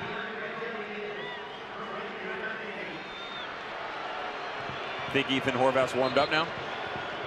He's found the flow of the game. He's feeling it for sure. And I think the key thing to think about on that movement by Hector Herrera. I'm making the same move, by the way, Mike, if I'm Hector Herrera. The opportunity to sweep my leg across, knock this ball back in. Any player in his situation is going to go after it. It's what happened after the fact. The dust-up, which was the consideration by the referee and all the players involved because of the escapades, if you will, and how it took place. At this stage, do you agree with how John Pitti has handled this? Because we were giving credit as deserved about 15 minutes ago. Yes. This is certainly taken a pretty dramatic turn. The problem that I have here, the only problem, is that on our screen, I want to be careful here because it's Monday morning quarterback stuff. On our screen, as this plays out real time, I had a really good view of someone's hand up around someone's throat, specifically Weston McKinney's, for an extended period of time. Wasn't like it was grabbed, it was up there. If we're going to use VAR, there's just a gray area there. How much are we going to go after that, right?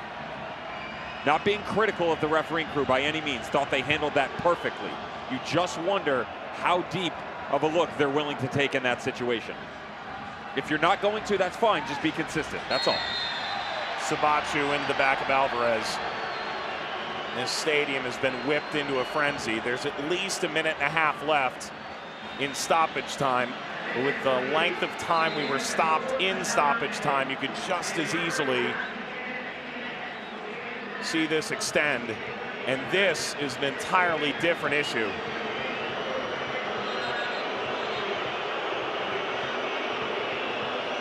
The Concacaf anti-discrimination protocol, step 1. This is a 3-minute pause due to a chant that was made by fans. So an announcement is made inside the venue. The game is stopped. The ultimate third step would be cancellation. And this is CONCACAF's clearest and most focused effort yet to eradicate that language in our game. And it's frankly made all the worse that it's occurred at such a vital moment in such a massive match for these players. Tata Martino said simply, as it occurred in the semifinal between Mexico and Costa Rica, that he hopes the fans listen to this wake-up call and have respect for those in and around the game.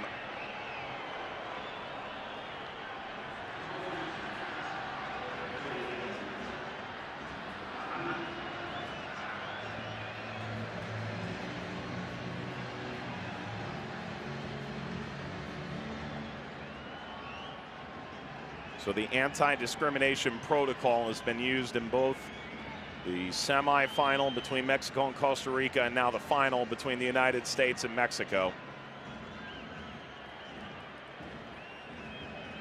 And Devin, if you're a player, this pause at this stage of the game is really unique. It kills you. And the momentum, the energy, emotion. I mean, there's so many different words that you can use in this situation. There's a good look at McKinney in the background trying to keep going. Same thing by Araujo, the outside back for El Tri. Have to stay mentally focused, and that's not an easy thing to do. I've talked to you about this multiple times, how control the controllable, Mike. You can remove all of the noise, all of the pundits, and everything if you really push yourself mentally. The training you have in this day and age, you're afforded the opportunity to really hone in on those skills much more than we saw in generations past. You have to focus on the task at hand in front of you and remove all of the white noise around you. Finish what you started, whether it's El Tri or the United States. There's a job to be done. Regulation or not, go finish it. Romo, Lainez. Goal here would certainly feel like the winner. Lainez for Romo, who crosses. Herrera brought it down and away. At this stage, it's almost impossible to venture a guess how much time we have, but clearly going well past 100 minutes wouldn't be a surprise. Ultimately, the referee decides to put an end to this and send us into extra time. Ultimately, this was a final so good, you almost didn't want it to end. For 30 more minutes, that'll be the case.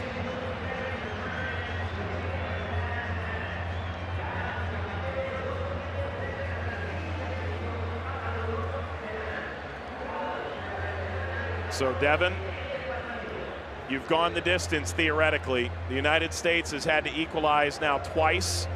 They did both after taking a significant punch, proving they don't have a glass jaw with this young team.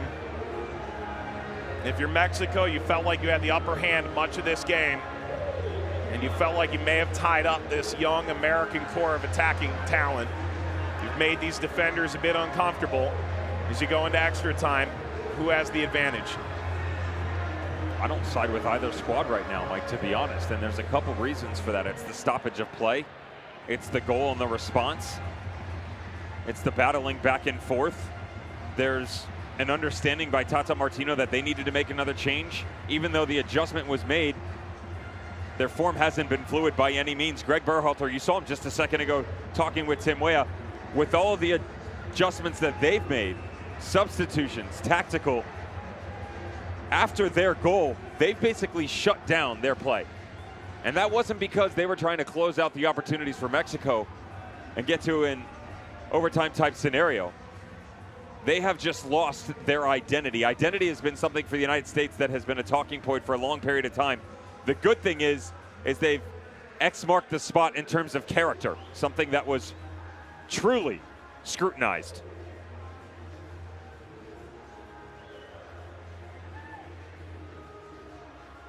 Greg Berhalter speaking to some of these young players, Tyler Adams, Weston McKennie. McKinney's equalizer in the 82nd minute. And McKinney sprinting over to his manager, Christian Pulisic. All the pressure that's been on his shoulders to be the great hope, and finally the reinforcements have arrived. Meanwhile, for Mexico, a side that it's been argued didn't have a number 9. Yep. No clear scorer. They've found 2 goals in this game. Lainez, the winger, Corona, a winger as well, with massive goals in the 2nd and the 79th. And this final will go all the way down to the wire.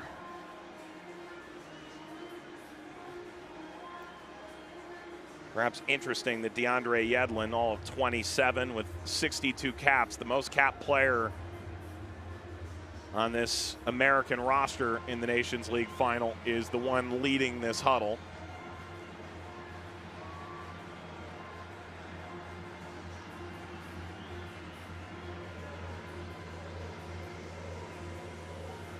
Devin, how do you characterize the performance of that man? It's a very difficult one because of the fact that we basically put the weight of the country on his shoulders if you're a United States fan, right? Would Yes. argue the fact that he hasn't been at his best, especially in the first half. It got better in the second. Remember that he started the movement that led to the peel-off, that led to McKinney's strike, that eventually, about 90 seconds later, led to the goal, where the number 8 is able to bag his 7th in the Stars and Stripes jersey, most importantly, the 2nd of the night for the equalizer for the United States. Would expect more, for sure. Defensively has had to do a lot of work, Christian Pulisic. And that work is going to continue into the overtime period. And that man right there was another one. You talked about the huddle being led by DeAndre Yedlin. Another key component of that was Weston McKennie.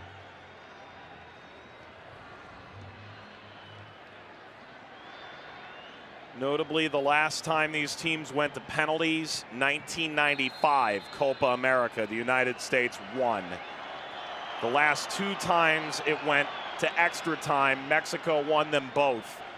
The 2015 Concacaf Confederations Cup playoff in Pasadena and the Confederations Cup in 1999. That's the rarefied air we're in now. This rivalry that stretches back to 1934. This 71st ever meeting, the 7th ever CONCACAF final. Into extra time we go. Rolled ahead, just short of Lozano, and you have to think there's an issue here. It's cramps. McKinney. Well, Yedlin behind the play as well went down on the tackle. McKinney, you're hoping that this is just cramps, given the performance that he's put in, the importance to this squad, but he's actually reaching to a different area, his knee.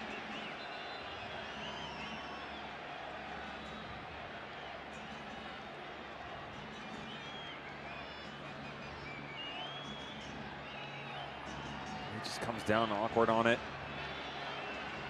Little wince as he starts to turn out of this. Still following it the entire way right there. Just a little stinger, and then he can walk that off. And there is DeAndre Yedlin, who's cramping hardcore, trying to get some supplements in him. Notably, the United States have used 5 substitutes and Mexico has used 3. One of those subs for the U.S. being Zach Steffen, who went down, the goalkeeper, due to injury. But going into extra time changes the arithmetic there a little bit.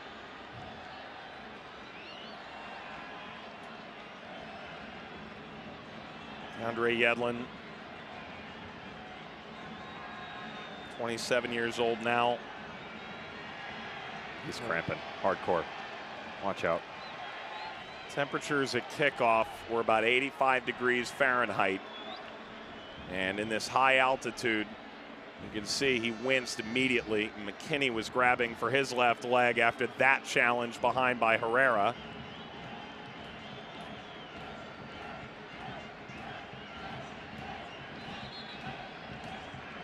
Right now, it's difficult to imagine the way Yedlin is grimacing that he could possibly continue. Well, I've been there. That's just your body. It hits a wall. You know, there's only so much the human body can take. Now, that threshold is different for everyone, Mike.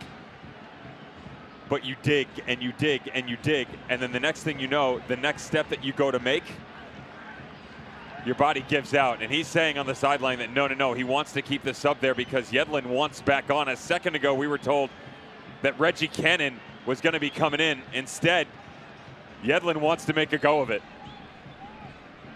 You don't get this far, you don't play in a final of this magnitude against an opponent like this. Not that burning desire. You give a little more time. This will bounce out. Weah. That challenge there from Herrera, who's on a yellow card. And Herrera, if he walks away from this, is going to be grateful. This is going to be a gift right here. And it's the last time, because this is a nasty challenge. Studs up the entire way. Can promise you this. Subjective in nature, this decision, leading in that fashion, because this is a yellow card to almost any other player who's not on a card on the pitch right now. That's what Kellen Acosta and Christian Pulisic are certainly arguing. There's Weah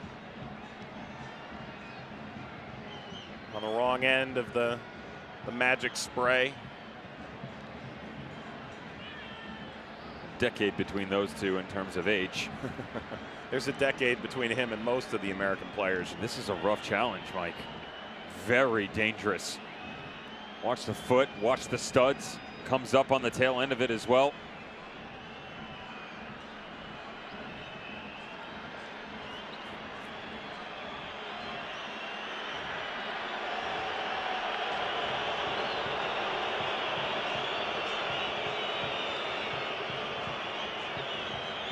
It's really the first true decision all night long that you could question. The other side of that is, you better be very certain, if you're the head referee, in your mind, that you can make a decision that will dramatically influence the outcome of this match, and sending him off wood. Not saying it's wrong, just saying you better be very clear that that's the direction you want to go.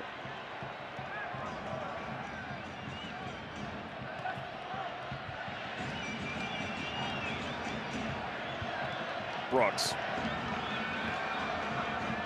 Kept in, but Chaka Rodriguez stepped in front of Pulisic. Araujo. For so many of these players, you're at the tail end of long, arduous, grueling seasons. Played in Europe and in Mexico. So many of these players, 30, 40, close to 50 games, all competitions. And now twice in less than a week you have to go playing for your national team. Lainez spins this out, Lozano. Lozano, this ricochets, the return. Lozano now is onside. Lozano once more, Herrera. Lainez, he had the goal in the 79th minute to put Mexico in front. He's victimizing Adams.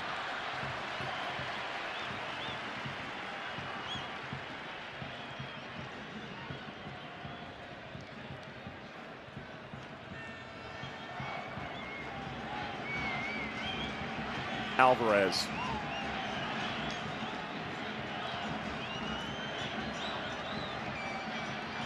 Araujo, Rodriguez, Lainez.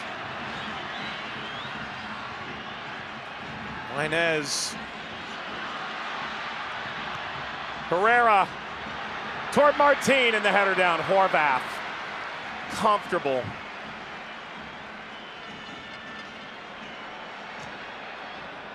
The edge of everyone's seat is empty here, because those seats have been empty now for close to an hour. Everybody on their feet in Denver. Romo goes down. Free kick, Mexico.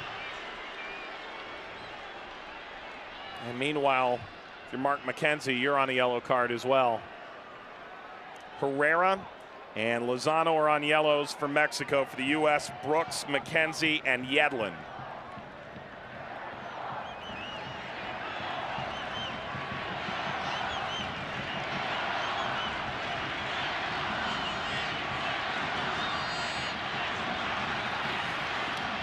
Acosta slides in.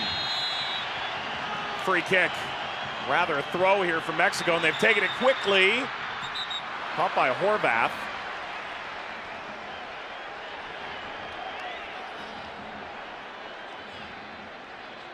And this throw is going to be retaken because Mexico is looking to make some changes, it appears. Very good tackle by Helen Acosta, by the way. Well done, moving into the outside back position. The man who primarily employed his trade at the 6 all match long. And it was indeed a free kick all along. Yes. Good tackle in my mind. I don't know that you've ever seen a bad tackle. Never, no. Well, that's not true. I argued it about 10 minutes ago. True enough. Lainez and Herrera.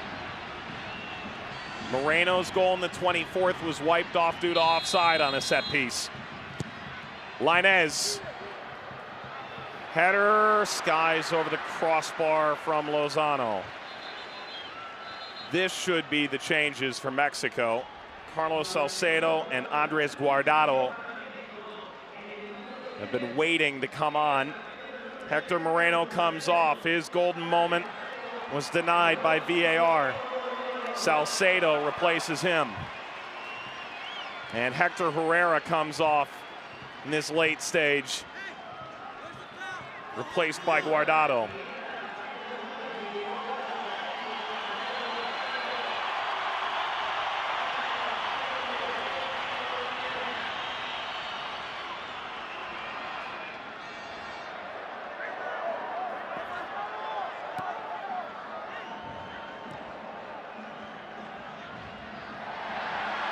There's a tug there, but play continues. It's Pulisic trying to burst through the seams. Adams collects. Leggett. Costa intercepted. Lainez with a full head of steam. And Martin dragged wide. Slips this through. Alvarez. Chucky Lozano had it blocked. Alvarez. Guardado. Starter in the semifinal, longtime captain.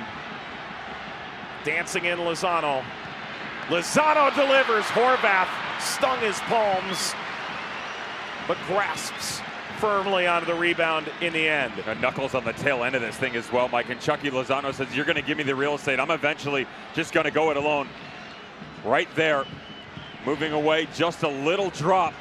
Cause for concern for Ether Horvath for well collected.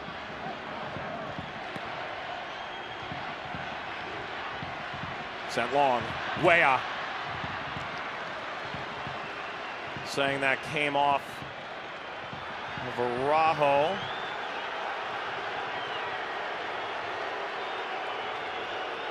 Pretty much everybody in the stadium saw this take a deflection. I'm not sure how the referee doesn't see this. It hits his hand, too.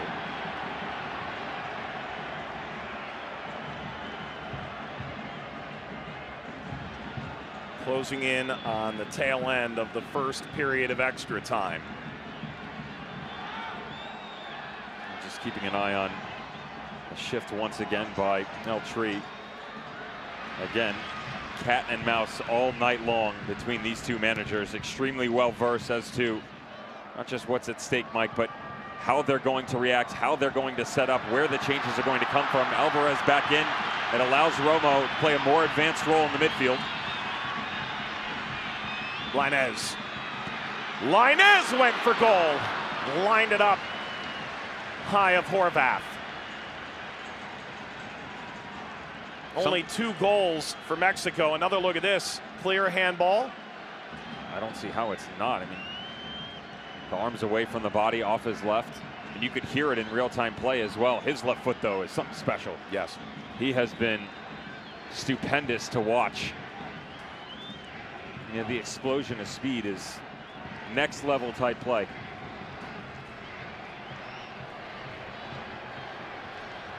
2.5 years at Real Betis.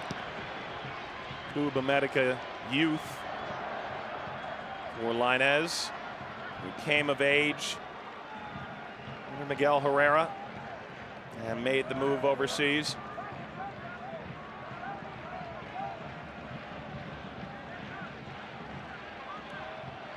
Nations League final, Mexico, USA. in Denver, Colorado, nestled into the Rocky Mountains in the American Great West.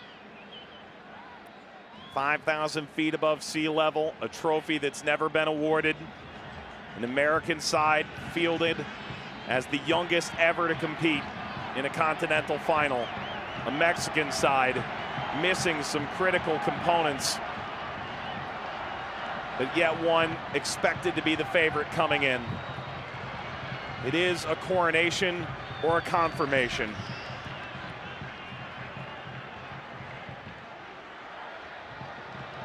Drop down to Gallardo, out to Lozano. Lozano cuts. Lozano testing latitude. Romo, Lainez. Lainez spins that in front. Martin was inching toward it.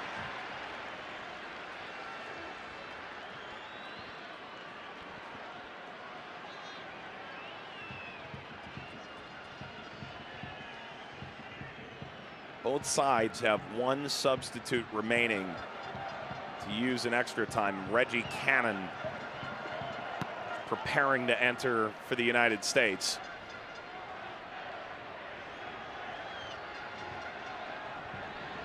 One of the issues they've run into, Mike, with this tactical move is Jordan Sabachu is almost null and void in terms of his ability to be involved in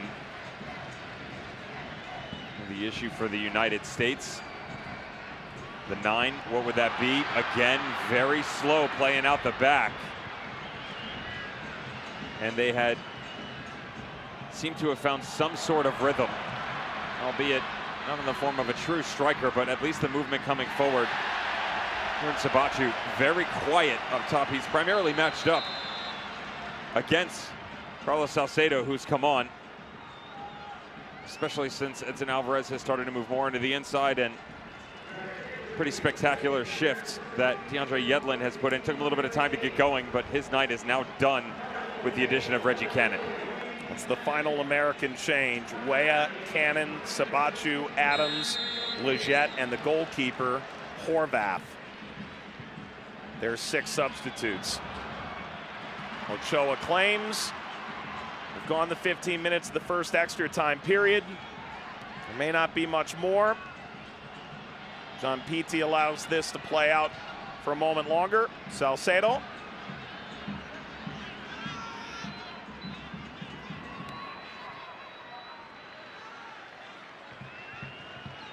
Well, no stoppage time was announced at Mile High.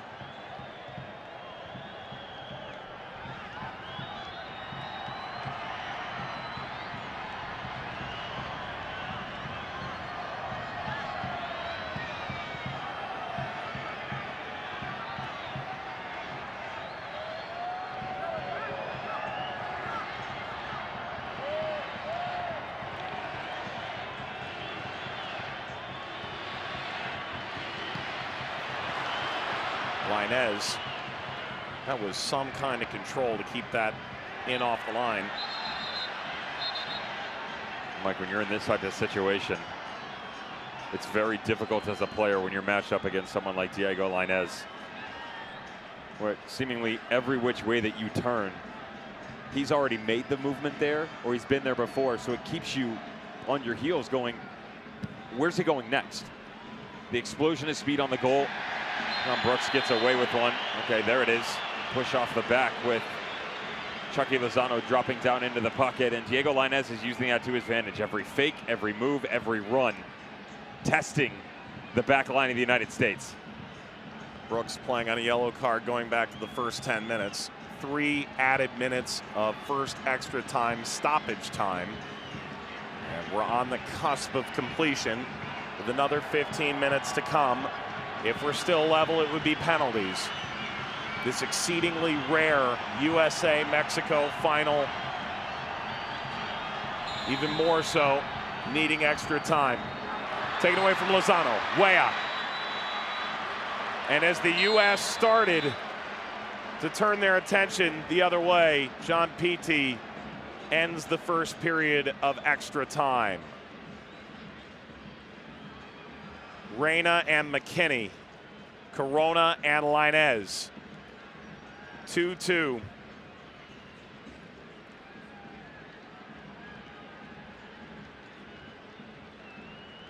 Devin, at what point does this simply become more a statement of your will and desire than it does tactics? The ability to avoid the catastrophic mistake as much as it is the ability to create something truly magical. You definitely run into those situations for sure, and I've been in matches like this. The problem that you run into is with all the fresh legs on the pitch, those tactical adjustments are still constantly happening. So it's simple enough to think, let me worry about what's right in front of me, but you don't have that luxury because at the level these guys are playing at, Mike, and the idea that both managers are still sitting there, little notebooks, little black books, conversations with their assistants on the sideline. The scouting never stops. And that's truly apparent right now. 105 minutes in right now. Still, adjustments being made all over the field. 15 minutes to go. You would love to just worry about a singular step or moment, but that's not the case. Eyes and ears continuously peeled. Vision cannot be clouded.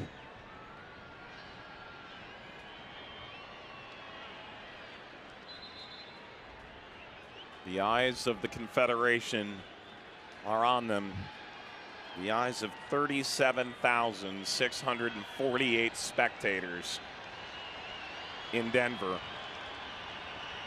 And millions around the United States, Mexico, Concacaf, and the world.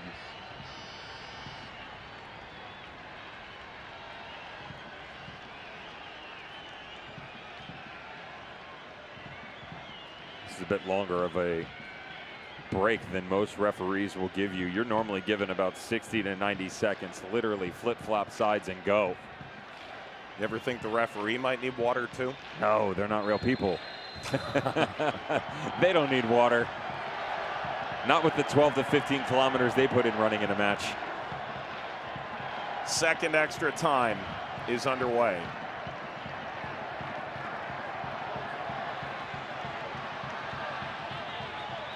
Lainez, pro hopping forward. Skips ahead. Romo whips the cross, comes off Brooks. Lozano. Weah. Throw Mexico. Tree have won a Concacaf title 11 times. Ball across for Romo. He allows that through Lainez on the flighted dummy. Lainez lost his footing. Dug out as far as Rodriguez. Comes to Lainez.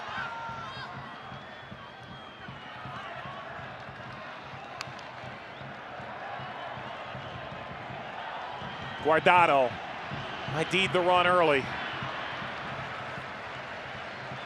Now, something that's not going to show up here, Mike, is the shout by Weston McKinney to Reggie Cannon because he reads this from a mile away. McKinney just turns because he knows the ball's coming up over the top. Reggie Cannon hears the shout by his countryman, immediately tracks back, regardless of the fact that it's too long. Great communication on that back line.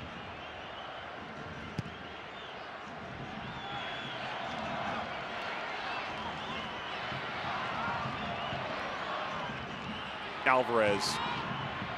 Lozano. There's McKinney.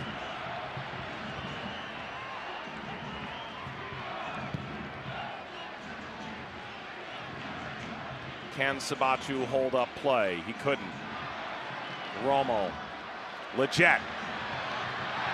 Leggett muscled through by Guardado. That's a clean challenge. Lainez.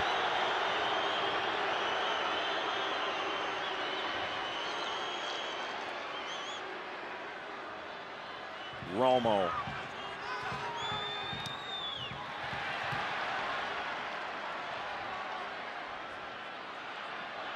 Pulisic is overtaken, but maintains.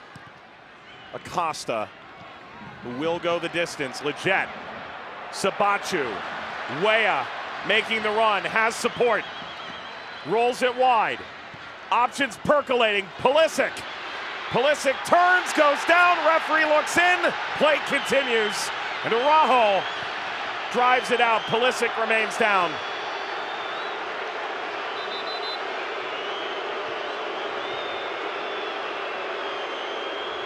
Contact for sure, and it's going to be more of a dead leg here on Christian Pulisic.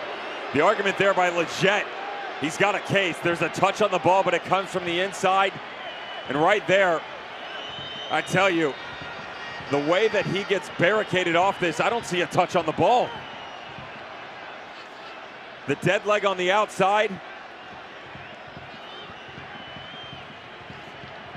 If you're a referee to make that call, it appears VAR may come into play. Yes, John Petey's going to look at this. In a final, in the second period of extra time, the great American hope, Wonder Boy, Christian Pulisic goes down. And in the 109th minute, John Petey being approached by an assistant from Mexico. He will go to the monitor and converse now with Drew Fisher, the Canadian VAR. Watch the left foot right here. Does he get a touch on this ball? He's in front of Pulisic as he makes the turn. When he cuts inside, you want to look at the closing run, the step in front. I tell you, Mike, the initial thought, I thought it was a penalty. I don't now. Watch his right foot as this ball comes across, steps in front of the runner. His right foot comes across. He's established a good position in front of the attacker. His hips are in front. His right foot brings the ball across his own body. It's a good tackle. Devin, fair to say, however, that you agree. Wait a minute. Referee is going to show a red card to an assistant coach, it appears. Tata Martino and Greg Berhalter are trying to get a look at this too. But is it fair to look at this regardless? Oh, absolutely. You want to be certain. Here's the decision. Penalty! Wow. The United States given a penalty by VAR. A chance to take the lead in the Nations League final. And an emphatic signal from John Petey. VAR took away a goal for Mexico for offside in the 24th minute, and now Pulisic, fouled in the area, awarded a penalty by VAR. You've seen it awarded for less. You've seen it taken away.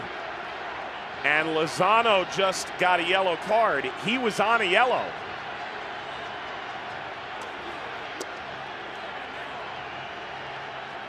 That's what it appears here.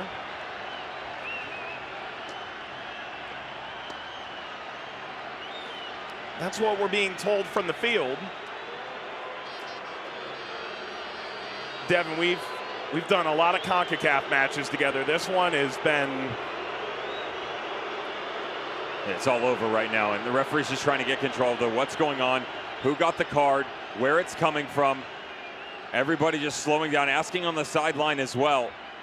Regardless of the fact as to whether or not you agree if this is a penalty or not, now he's trying to sort out with who exactly has been carded. Because it's one thing to award a penalty. To send someone else off inappropriately because you carded the wrong person. Be very clear here. Discussion with the fourth official. And make sure all your actions are in a row. Wow. This has been pretty wild. Tata Martino is speaking, it appears, to a representative from Concacaf in the technical area. Araujo is still arguing the point here. Lozano remains on the field. And so the information we were initially given, we're still attempting to confirm. Look at this. Lozano gets in the face there of Petey. He cards him. He shows him the yellow. That's his second.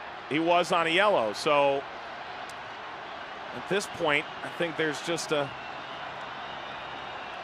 remarkable amount going on here. But he did not appear to take the red card out. All the while, can you imagine for one moment the level of pressure that lies in this moment? He was on the field in Trinidad and Tobago when the Americans failed to qualify for the World Cup. It was known then that the page would be turned and that the majority of the roster that he traveled through that World Cup qualifying campaign with would not remain in the pool.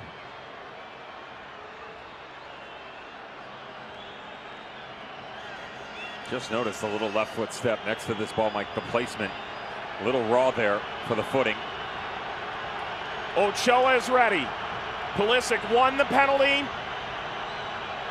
And now one of the more monumental kicks in American soccer in the last half decade. Pulisic, golden boy, beginning of a golden era, seeking a golden prize. Pulisic scores, 3-2 USA.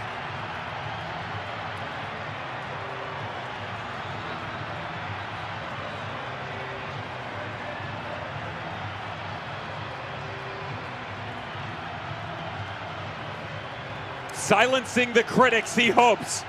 An up and down year, injury plagued, a million questions about whether this young man could handle the pressure. Agree the penalty or not, still work to be done. Christian Pulisic on the raw spot on the backside. Brooks can't even watch. But how could you not? Fantastic penalty. Up and away, just like the United States right now in this moment in the Nations League final against their nemesis.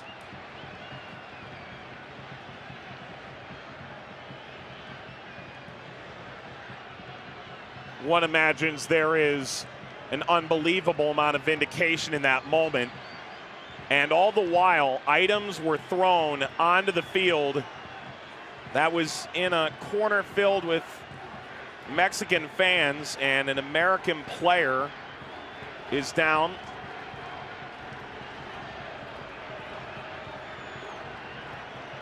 Gio Reyna being looked at by the athletic trainer. May have been hit in the head by a bottle or a projectile of some sort. And security seems to be stepping in, and Gio Reyna does not look entirely aware as he walks away. Change coming for Mexico. They need a goal now. Orbelín Pineda will come on, part of that Cruz Azul side that ended a 20-year drought in the Liga MX. That's the end for Edson Alvarez. What a Swiss Army knife he was. Great performance by Edson Alvarez, and if it wasn't for him, a lot of opportunities would not have opened up moving forward. Center back, 6, marking back at times, moving into the 8.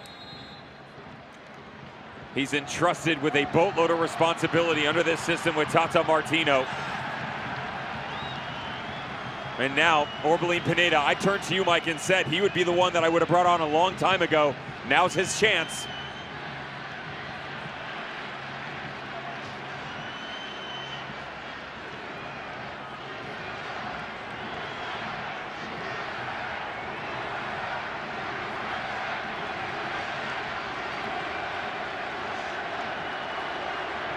See how deep they're willing to sit here and ride this clock out. Remember the amount of time it took to get through the VAR scenario on the penalty by Christian Pulisic. 114th minute. You're looking at probably 5 minutes or so that it took to play out. A throw for Cannon in the U.S. The U.S. have not won a competitive match against Mexico since 2013. It's been since 1999 that they went past full time. It was penalties then. Saw the USA win or advance against Mexico. The last two extra time matches between these two, Mexico won.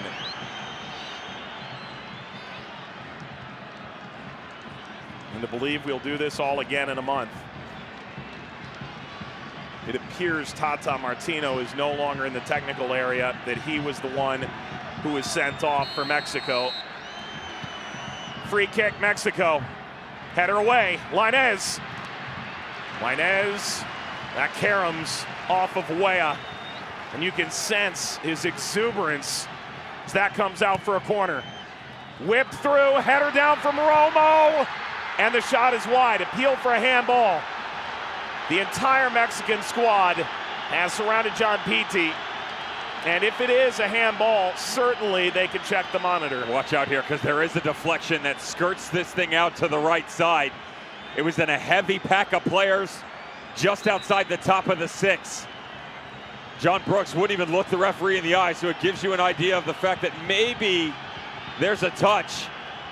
Drew Fisher holding play. And VAR may rear its head once more. Twice the evidence ultimately has benefited the United States. That seems like a potential handball worth looking at. And this actually looks like it comes off. I don't see it on John Brooks, maybe just prior actually, yeah. As the header comes down. Look to Mark McKenzie's arm. Yep, just inside the top of the 18. The argument here is going to be, is the arm in an unnatural position moving away from the body? Now McKenzie just to the right of the penalty mark. Header down. Is it off the right arm? He steps up, dragging away. Tell you what, this is a real good shout for a penalty, Mike. To be fair, I didn't agree with the first one, so. Drew Fisher is the VAR. Daniel Parchment of Jamaica is his assistant. And you're getting a bird's eye view of exactly what the referee is seeing. Behind goal right, headed down, right arm of Mark McKenzie as it whips back across. And they're checking for the redirect. Does it influence the play? But it's all about the arm in an unnatural position right there. It's trailing, it's away from the body.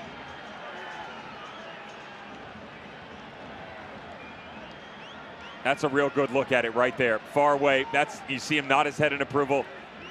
You have to imagine, given what he's seen at the angle, away from the body, and as a defender, Mike, specifically a center back, in situations like this, it's almost impossible to control. Your momentum's coming left, you're tracking a runner, you're coming as to whether you're going to jump or you're going down to ground. Your arm is always going to be trailing. How close can it be to the body is very difficult. Luis Romo is the one who gets the touch. Does he get the last say as to whether or not his club has an opportunity to push his country with an opportunity to equalize? Here we go, John Pete. After review, penalty. A penalty awarded to Mexico. Another hairpin turn in the Rocky Mountains. A switchback that could very well put Mexico back on level terms. And Ethan Horvath is about to face as big a penalty as he's ever seen. All eyes on Guardado. Andres Guardado, Golden Ball winner at the Gold Cup in 2015. 167 caps. A career that has spanned closer to 2 decades, going back to his youth at Atlas.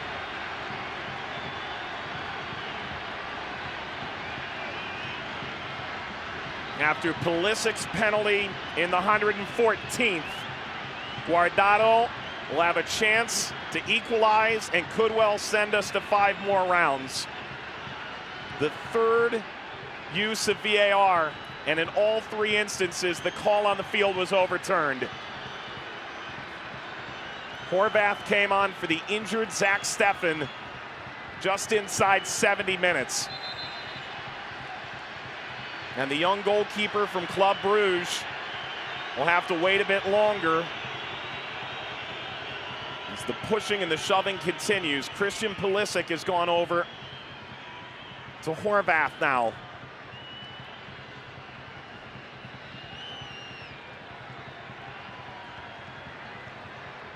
It's hard to imagine a penalty that could weigh more on your soul than this.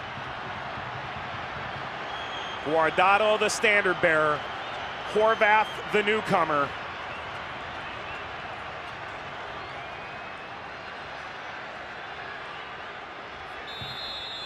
Guardado for Mexico in this final. Horvath stopped it!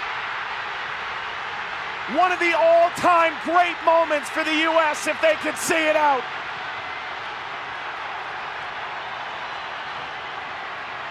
Lifted up and headed away.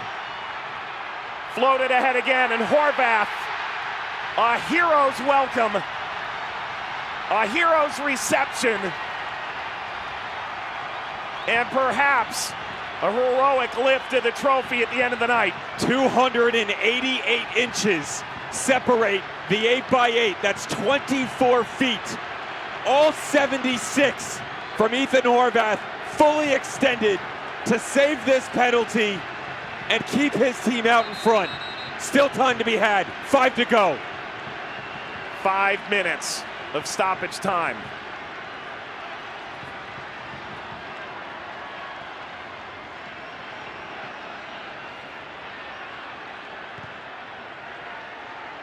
Away by Horvath.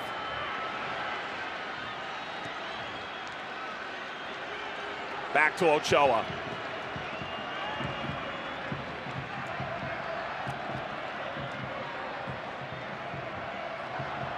Pulisic trying to pull through. Leggett.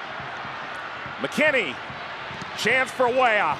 Unloads off of Gallardo. You're going to take your time to walk over to the sideline. We know that. Everything will slow down a little bit. Let's go back to Ethan Horvath. It's not a great penalty, to be fair, by Guardado. Hits it with a decent amount of pace, but the placement is much too close to the middle.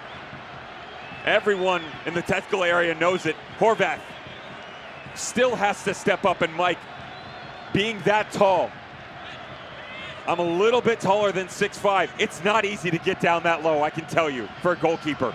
He makes it look so simplistic in nature, Ethan Horvath.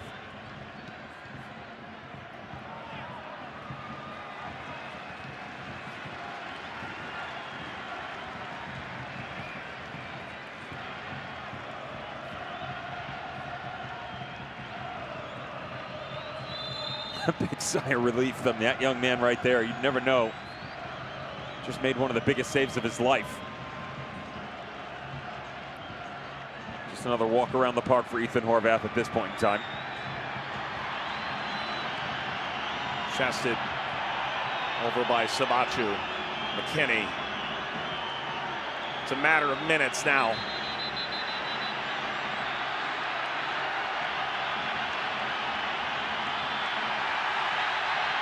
Well, something's gone on here. It appears there is a fan who is soon to be ejected.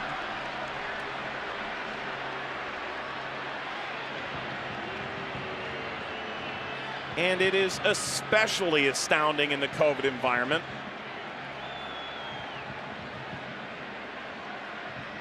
And that man, Ethan Horvath, what's been accomplished in this game, the legend, the precedent he set coming on for Zach Steffen, unimaginable.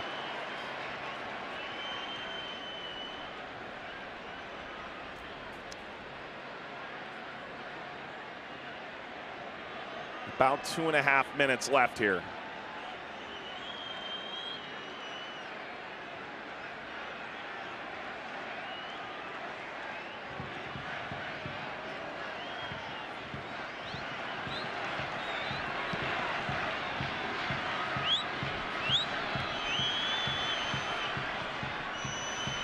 Chipped forward, Horvath.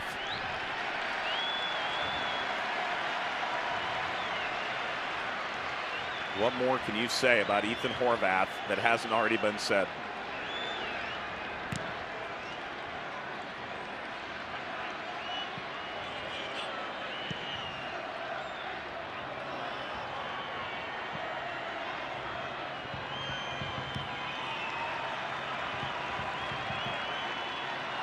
Closing in on the final minute.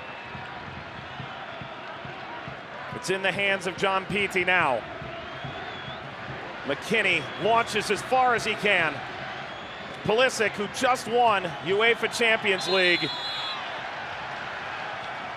wins a foul now, and he is on the verge. Guardado now reaching up on McKinney, all kinds of items being thrown onto the field.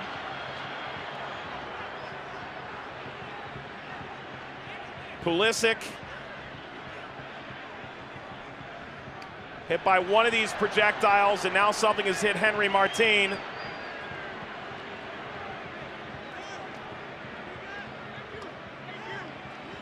Lozano and Pulisic now. Chucky Lozano's saying Christian Pulisic up off the ground. McKinney standing up for his captain. Simple enough, there's contact, heavy contact on the left leg, and then the sweep back around right there. Sneaky by Guardado.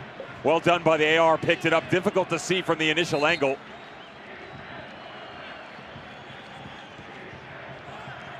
I'll say something about Ethan Horvath outside of the save. The United States has been blessed with great goalkeeping for decades. And with the departure of Brad Guzan, there was the talk. There's Zach Steffen. Is he the heir apparent? Sean Johnson's name. JT Marcinkowski is one that comes in. David Ochoa. Ethan Horvath has always been a name that's been in the mix, but it's been on the back burner. No more. Guardado a yellow. It literally took everybody for the U.S. if they can see this out. John Peety's goal right now is to make sure that this game ends.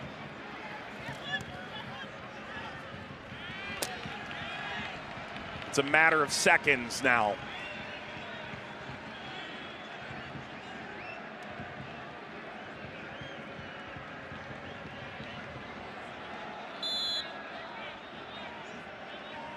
Comes a little sprint, more time in the corner. Watch the fouls, watch the extracurriculars. Pulisic bangs off Gallardo.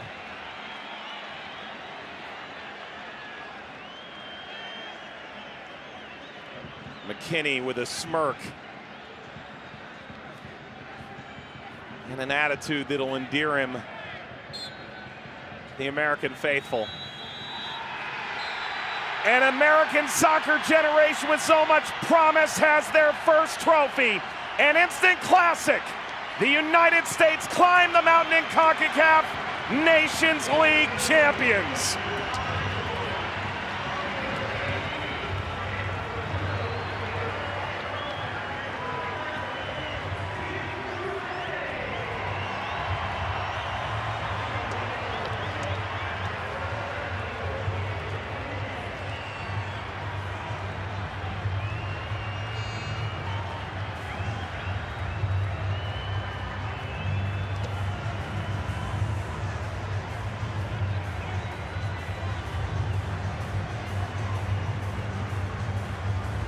A story no mortal could have written.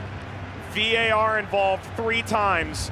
Ethan Horvath, 2 days short of 26 years old, in stunned disbelief, steps in for the injured Zach Steffen, saves the penalty. That secures Greg Berhalter's first trophy as the American manager. Christian Pulisic, the monkey off his back.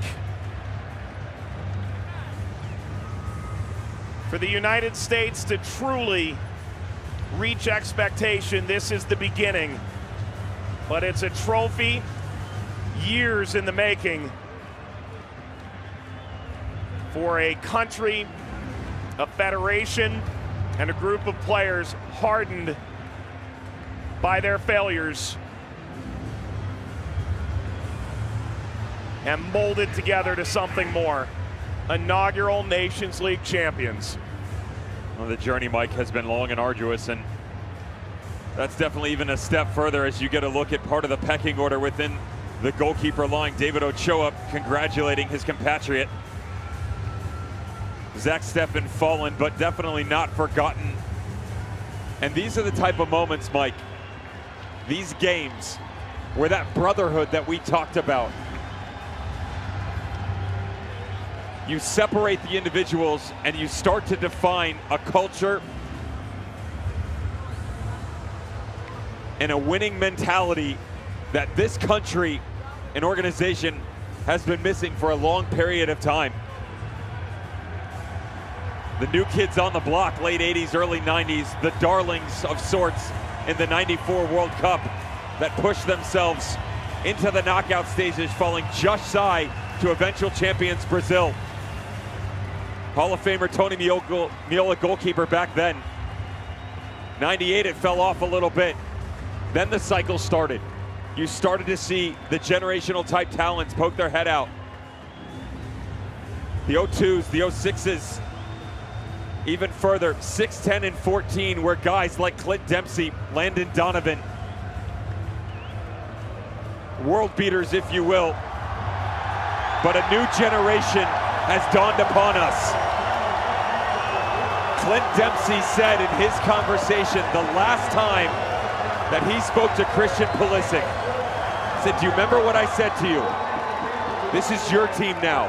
And their loss, that fateful loss back in October, trying to qualify for World Cup 2018. This is your team now, you're the leader.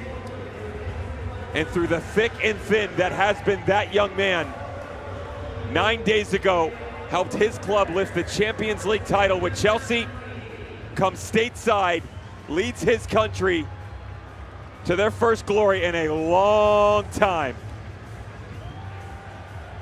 For Mexico, the pain is illustrated on their faces. You can see it in their eyes. Memo Ochoa, Andres Guardado, closer to the end of their career than the beginning. Every chance you reach a final, one closer to your last, rather than seemingly just at the beginning of your career.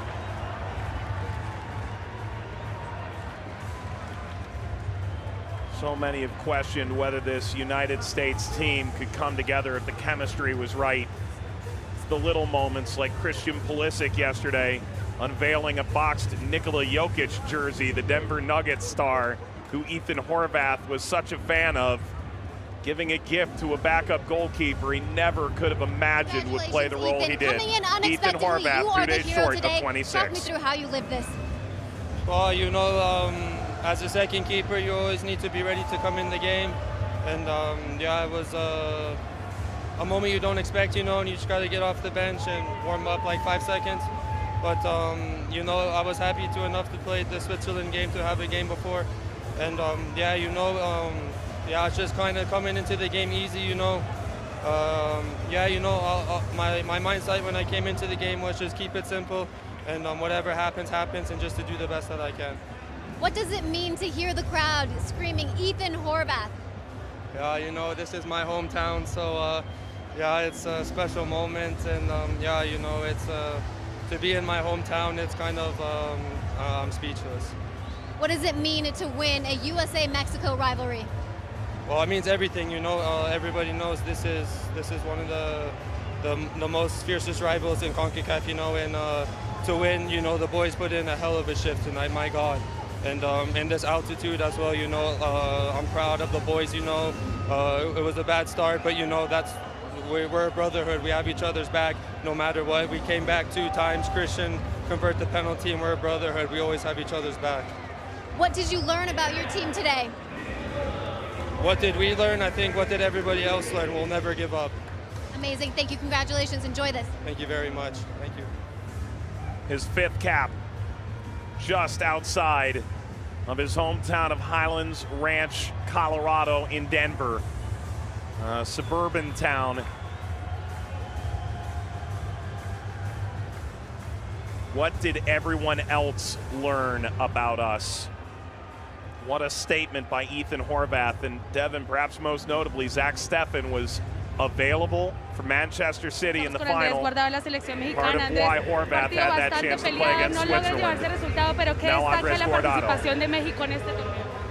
No, destaco que yo creo que fuimos superiores en lo general del juego, ¿no?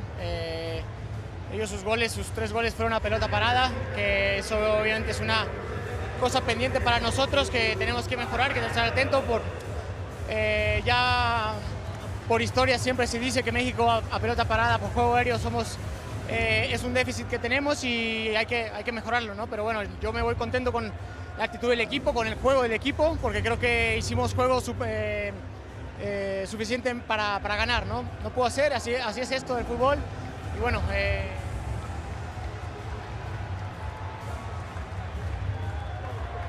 We played superior soccer, set pieces their undoing, happy with how we performed well enough, Devin, to win, but we didn't. The gist of Andrés Guardado's statement. Luis Lopez of Honduras is named best goalkeeper, and he stuck around for this final after leading Honduras to 3rd place in Nations League. Spectacular performance by Luis Lopez. Of course, the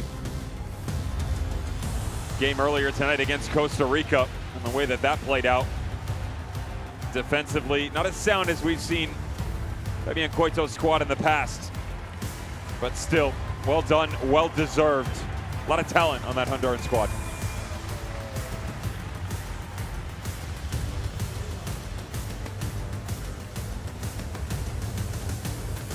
Now, we honor an individual who displayed amazing skills on the pitch throughout the tournament.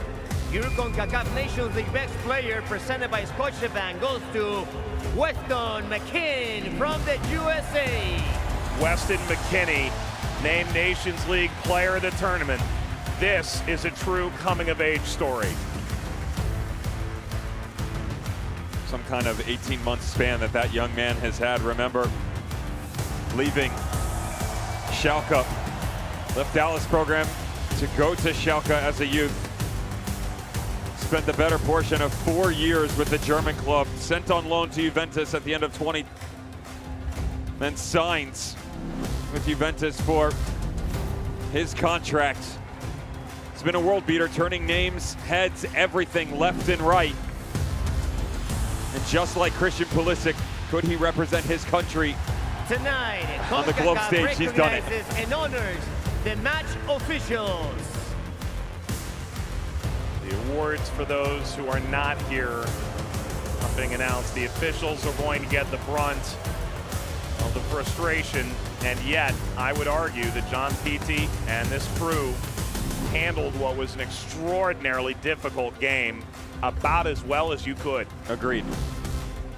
And I said to you that my only issue of sorts that I had was on the penalty, but again, I've seen less called and I've seen more called, so it all depends on what your viewpoint is.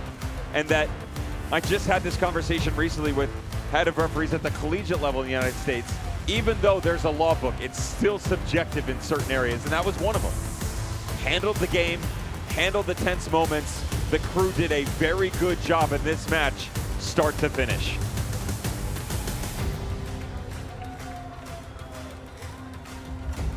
And now, we honor the best teams of the tournament.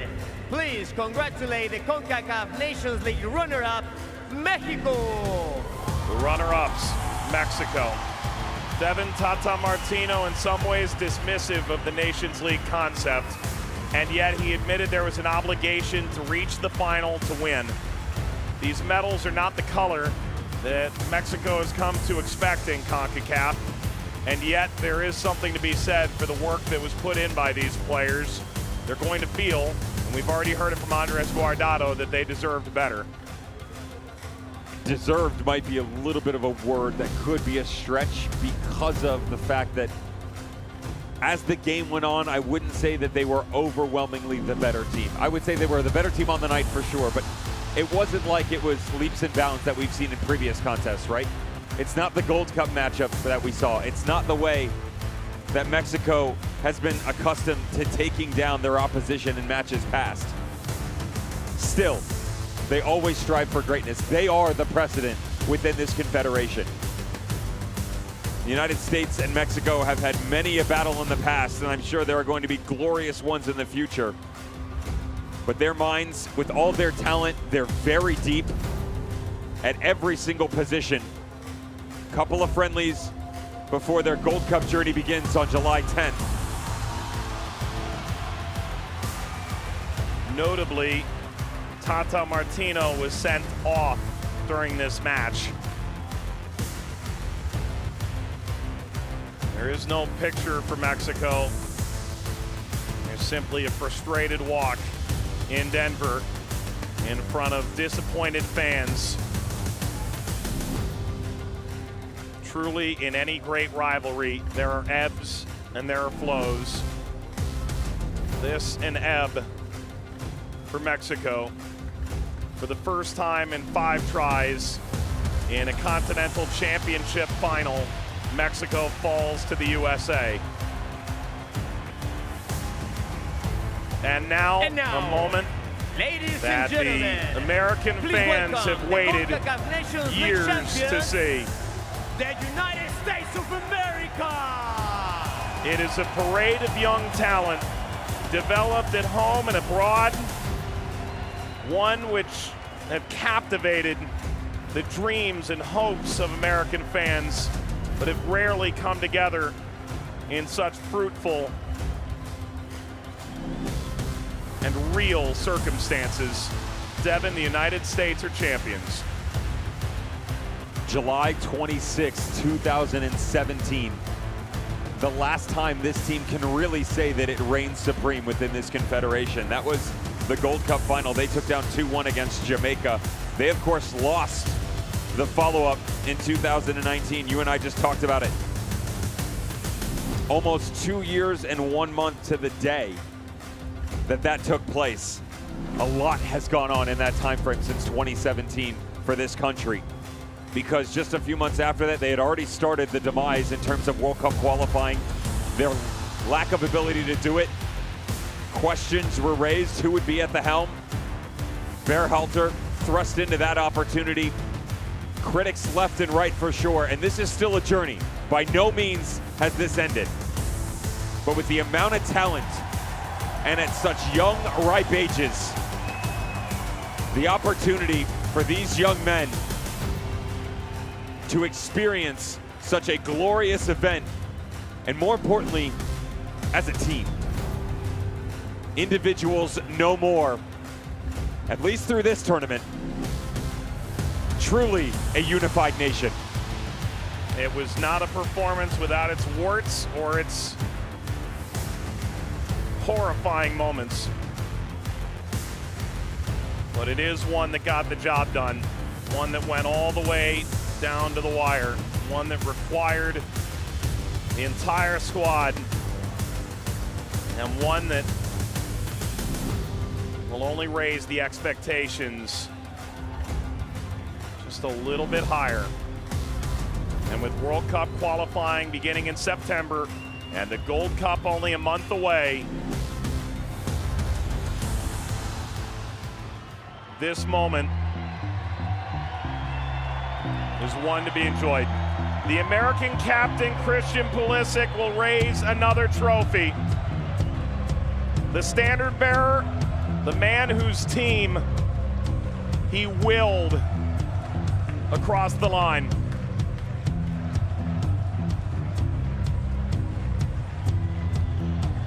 How long he's waited to lift a trophy in American colors. Concacaf National League final, the United States It is a coming-of-age story. Christian Pulisic raises a trophy. The United States are Nations League champions.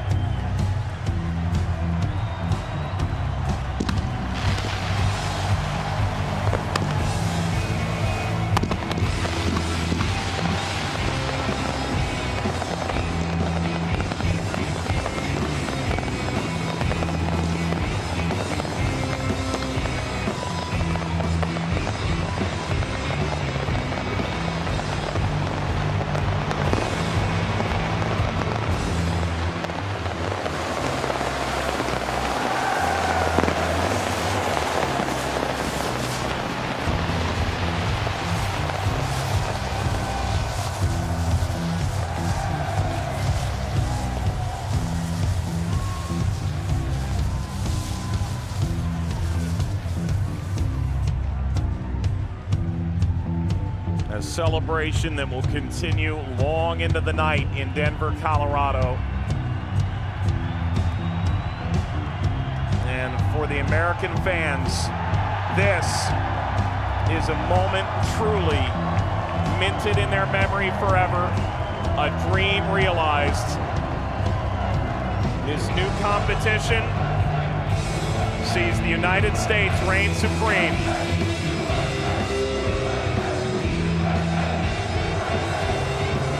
And Devin, as quickly as this moment has arrived, the U.S. will now see the expectations rise, approaching Gold Cup in July and World Cup qualifying in September, especially after missing the Olympics in Tokyo. They should, and understand the fact that with success comes another burden of pressure that you're going to have to bear, Mike.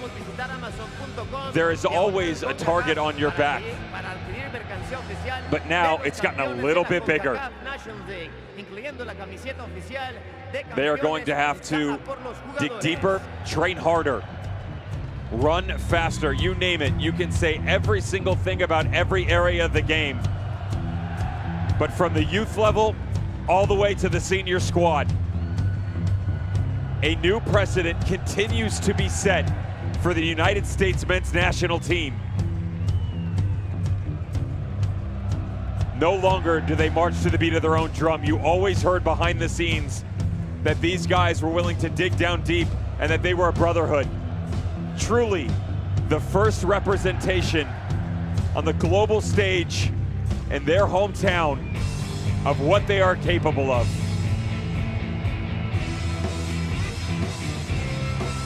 A series of heroes, many of whom half a decade ago were a twinkle in the Americans' eyes.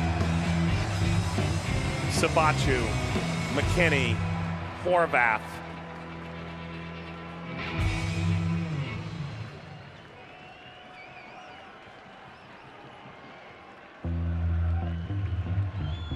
And the United States vanquish Mexico.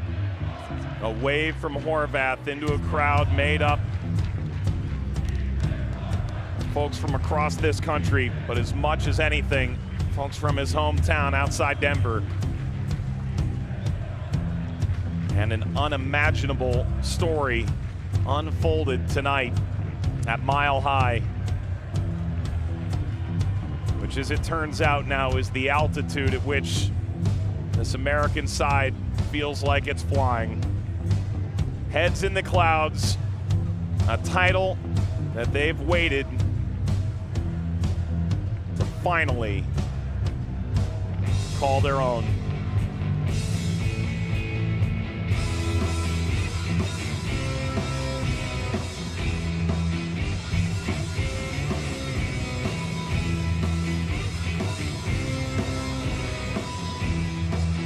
And in a decade's time, what will this picture look like? One's imagination can simply only run. On a decade's time, there are a couple of these young men that would still like the opportunity to be playing, I can tell you that. Yes. The likes of Pulisic, McKinney, Reyna will only just be reaching the twilight of their prime by then. Many of these players were not stamped with the disappointment of a brutal loss away to Trinidad and Tobago in October of 2017, bringing tears, smiles to the fans from the United States. For Mexico, this is as painful a defeat as they've felt in a while. This is not a changing of the guard.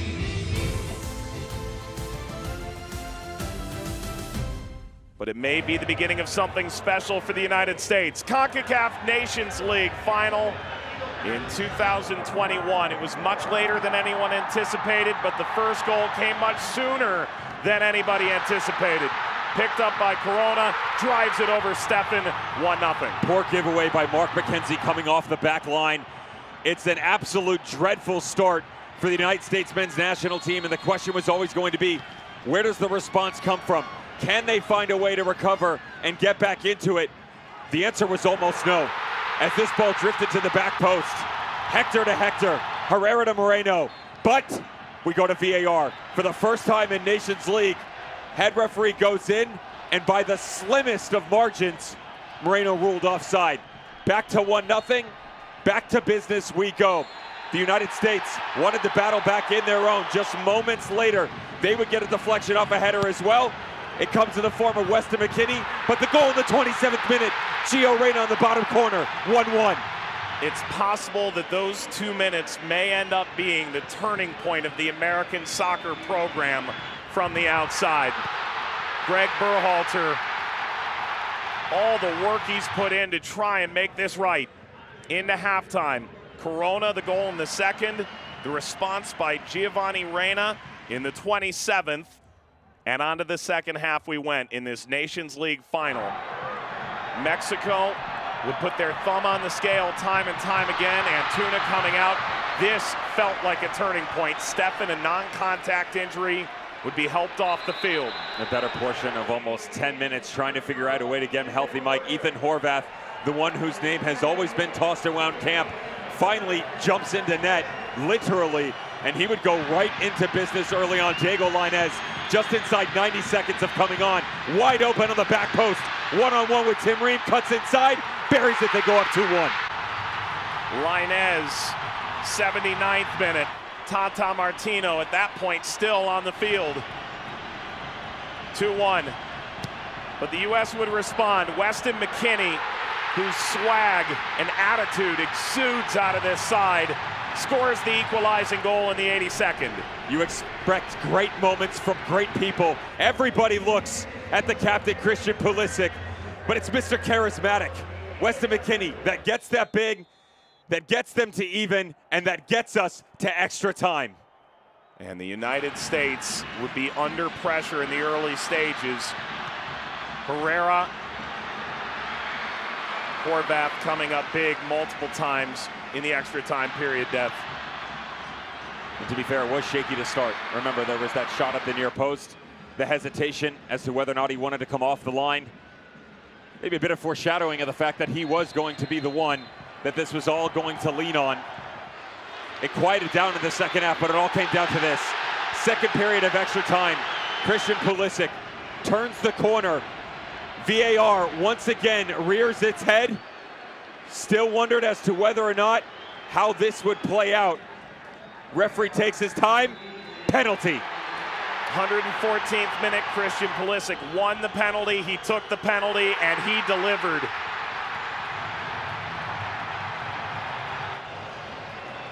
He's been the subject of so much scrutiny over the past year, Mike. How does he maintain the confidence? Can he maintain form throughout his injury? The answer to that was yes.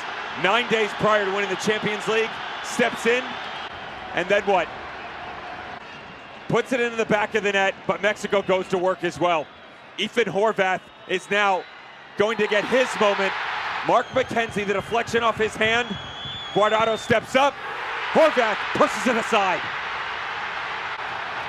The save of his life. And Guardado, the captain who's lived every minute of the past decade and a half with the Mexican national team, denied. And the United States would celebrate their first continental title since the 2017 Concacaf Gold Cup. A stretch that has included a failure to qualify for the World Cup and a failure to qualify for the Olympics and a loss to Mexico in the Gold Cup final. And the view from overhead and the view from down low. Stars of the future.